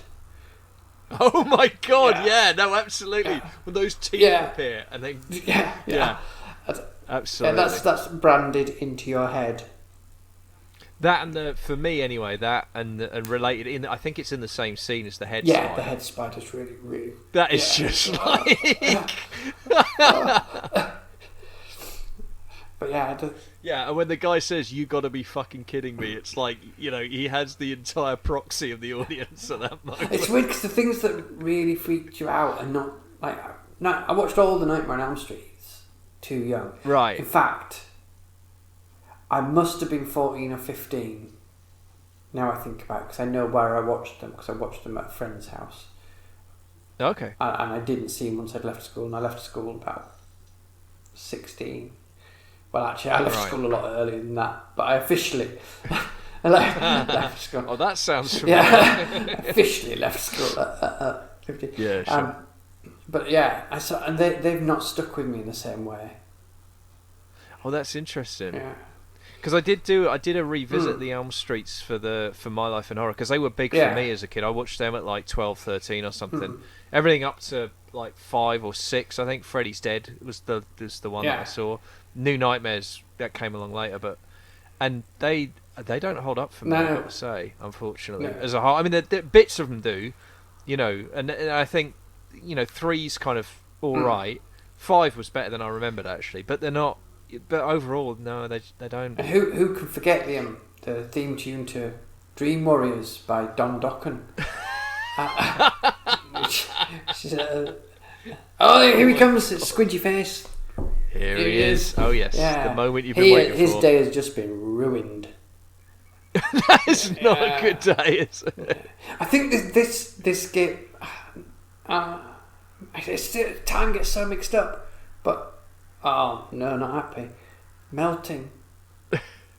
Yeah, clearly, actually melting. Because I've always been really, really weirded out by driving behind a truck. It's very specific that has liquid nitrogen in it. Interesting.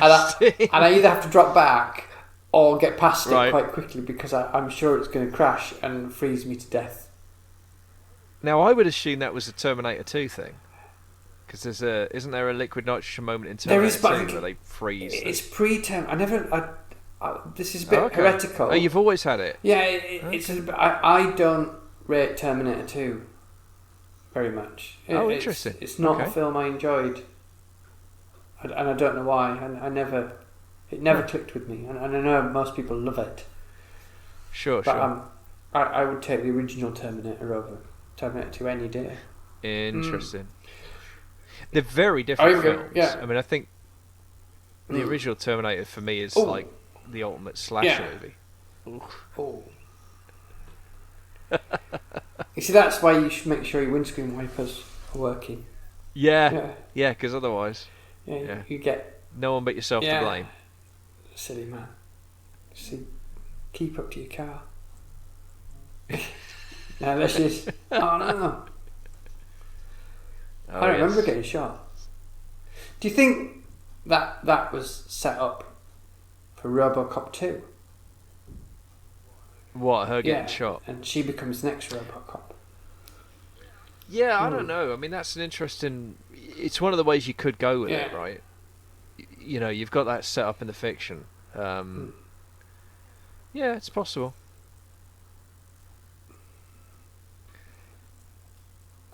I'm not sure Hollywood would have been ready to do that, unfortunately. Here's where you should get out gun from the other side, isn't it? Yeah, that would be the moment to do it, wouldn't it? I do love this sequence. Really do. Again, it's just, storytelling. You've got all these elements in motion, almost shot by shot. The power is the power dynamic shifting. Oh, it's just fucking brilliant. He's got a proper maniacal face, that man. Yeah. Well, he was in Twin Peaks, right? It's. Oh yeah, he's Bob, isn't he? It's Leland. Yeah, Bob Leland. Yeah. Oh, spoilers. Spoilers for Twin Peaks. Yeah. I'll have to put that in the introduction. I love to do it. I'm such a spoiler phobe. I have to tell people. I hate you. Honestly, I live in mortal fear that I ruin anything for anyone. Did I tell you about the new Star Wars film? I got tickets for me and the boy to go and see the new Star Wars film, and we turned up. Oh right. Oh dear. And we turned up. Oh, you mentioned the fist fight might come back. Yeah, and yeah. download this. Oh, you didn't say it.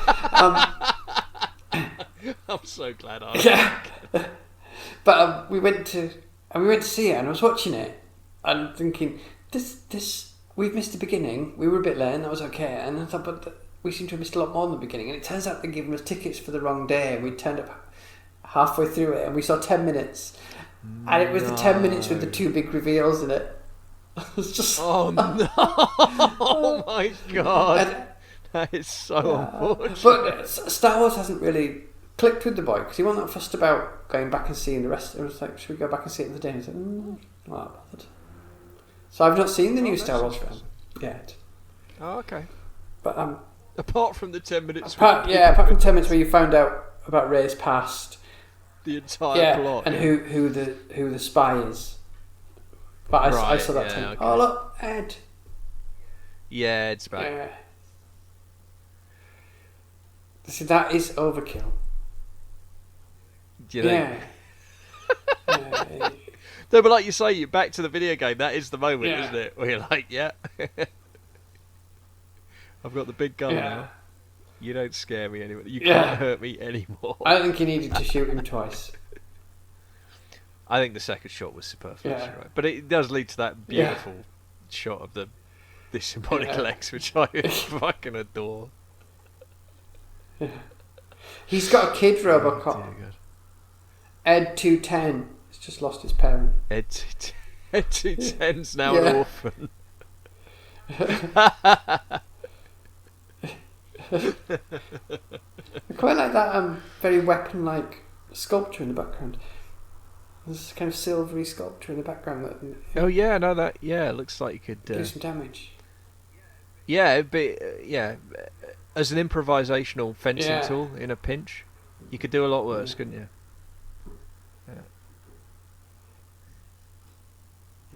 Yeah, Directive 4, you see. There's a wall of CRTs who are talking about it. That's really so close. He's quite lucky that wasn't damaged. Oh, what the spike? I love the fact it's still got the blood on it. You see it in that close up. It's still coated in blood, but it's not preventing the transmission of information, which is the important thing. This is. Oh, it's very tense. It's quite good that they actually do fire him, because I'm not sure. Oh yeah. In reality, they would do. Just go well.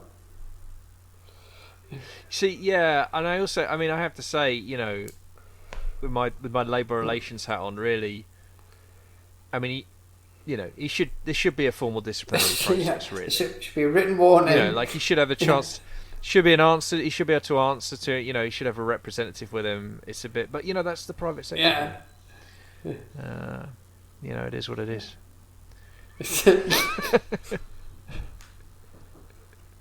Oh, that's dead.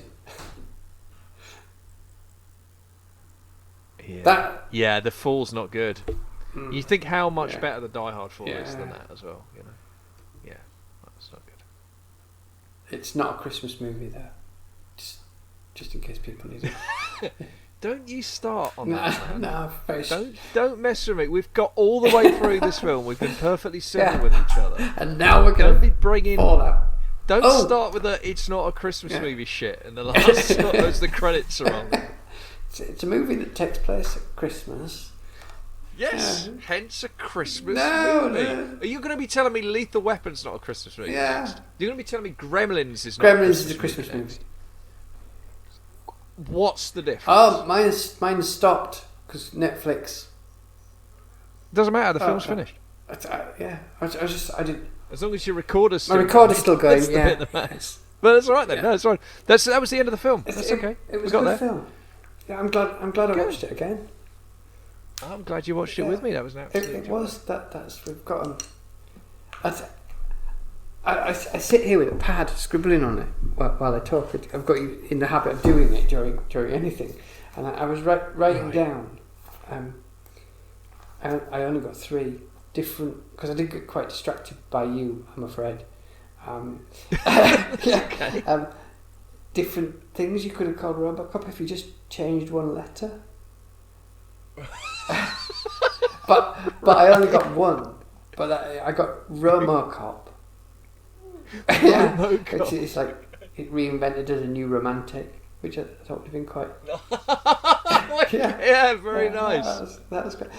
And then I'd written YOLO Cop, which YOLO Cop.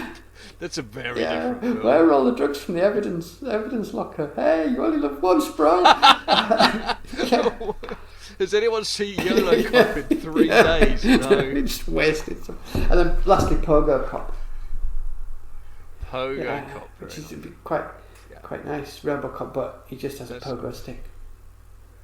Yeah, the one that everyone tagged me in on Facebook about 18 months ago was Rowboat Cop. Oh, yeah, that's quite. Which is quite it's quite relaxed. Yeah, exactly. It's just sort of chilling out. I think that's got kind of should be set in Oxford vibe about it. Yeah, absolutely. Spends most of his time arguing with ducks, I think. Yeah, probably. You know? Robocop versus the punter.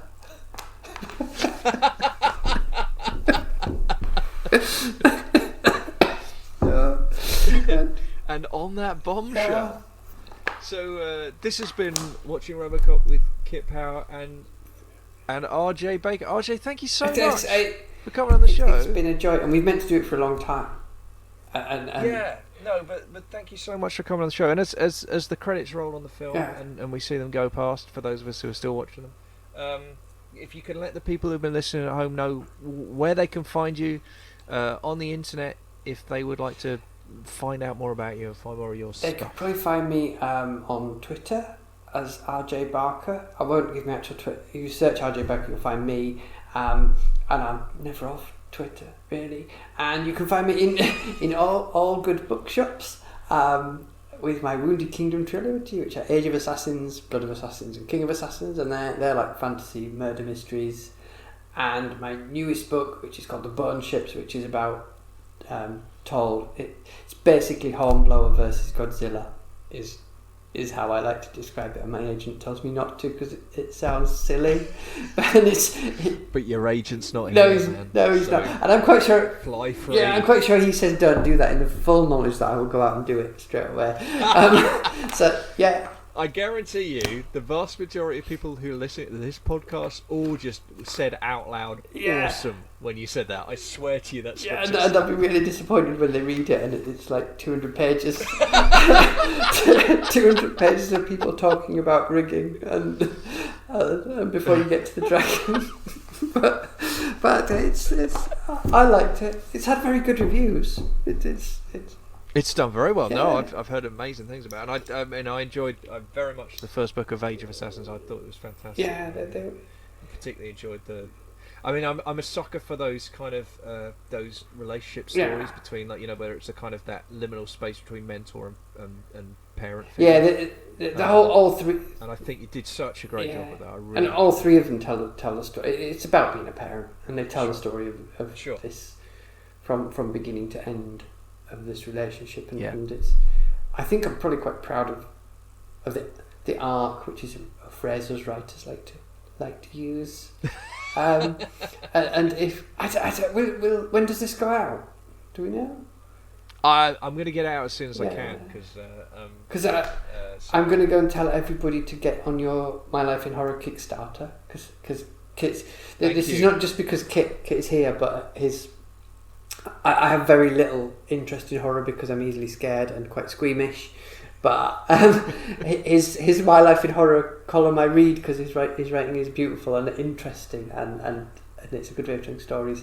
And I want that book, so please go and kickstart his Kickstarter so it can. Oh, I appreciate it. Thank you. It is actually Indiegogo. Oh, Indiegogo. Because Kickstarter are currently in dispute about union membership, and I won't cross that picket line. So it's Indiegogo. Yes, Indiegogo. Don't. It is Indiegogo. Don't go to Kickstarter. Yeah, don't go to Kickstarter. Cause no, you won't. And then you'll think I'm just some nutcase. I think RJ's delusional. Yeah, it just makes stuff up. And also, my wife sends her love to you, Kit. She's. Oh, thank you so much. Yeah, well, send my love back. You're both two of my very favourite people. Yeah, so. it's a joy. And we might be doing something at some point. Or are we keeping that secret? I think we probably Yeah. will. Yes, I think the world can expect more RJ and power on Mike, but we'll talk about that off air. Yeah. All right. Well, thank you so much for coming on the show. It has been a joy, and I'm sure we'll your move, creep. I've been saving that. Bye bye. You got it just at the end. I was literally about to stop recording, which I'm going to do now, and stopping recording. So that's it. That's our show. Thanks again to RJ for agreeing to come on the show and being such a wonderful guest and hanging out with me. Man, I had a blast. Let's do it again sometime soon. Let's just talk, because it was wonderful to catch up. And again, thank you for continuing to listen to this absolutely insane show. Just a reminder that if you're interested in listening to Watching Robocop, 7 days ahead of everybody else, or a few days ahead of everybody else, you can of course do that for as little as $1 a month. If you head on over to patreon.com/kitpower, if you're back for $1 a month, what you'll get every single week, you'll get something new from me. Might be a new review, new piece of non-fiction, new piece of fiction work, an extract from a novel, or indeed occasionally a piece of audio like this podcast. So as I say, $1 a month, something new every week, and it really does. It helps fund this show itself. It helps fund the Libsyn feed, which isn't free, and just helps support my writing in general and my creative work in general. So yes, if you do have $1 a month spare and you'd like that kind of early access, please do head over.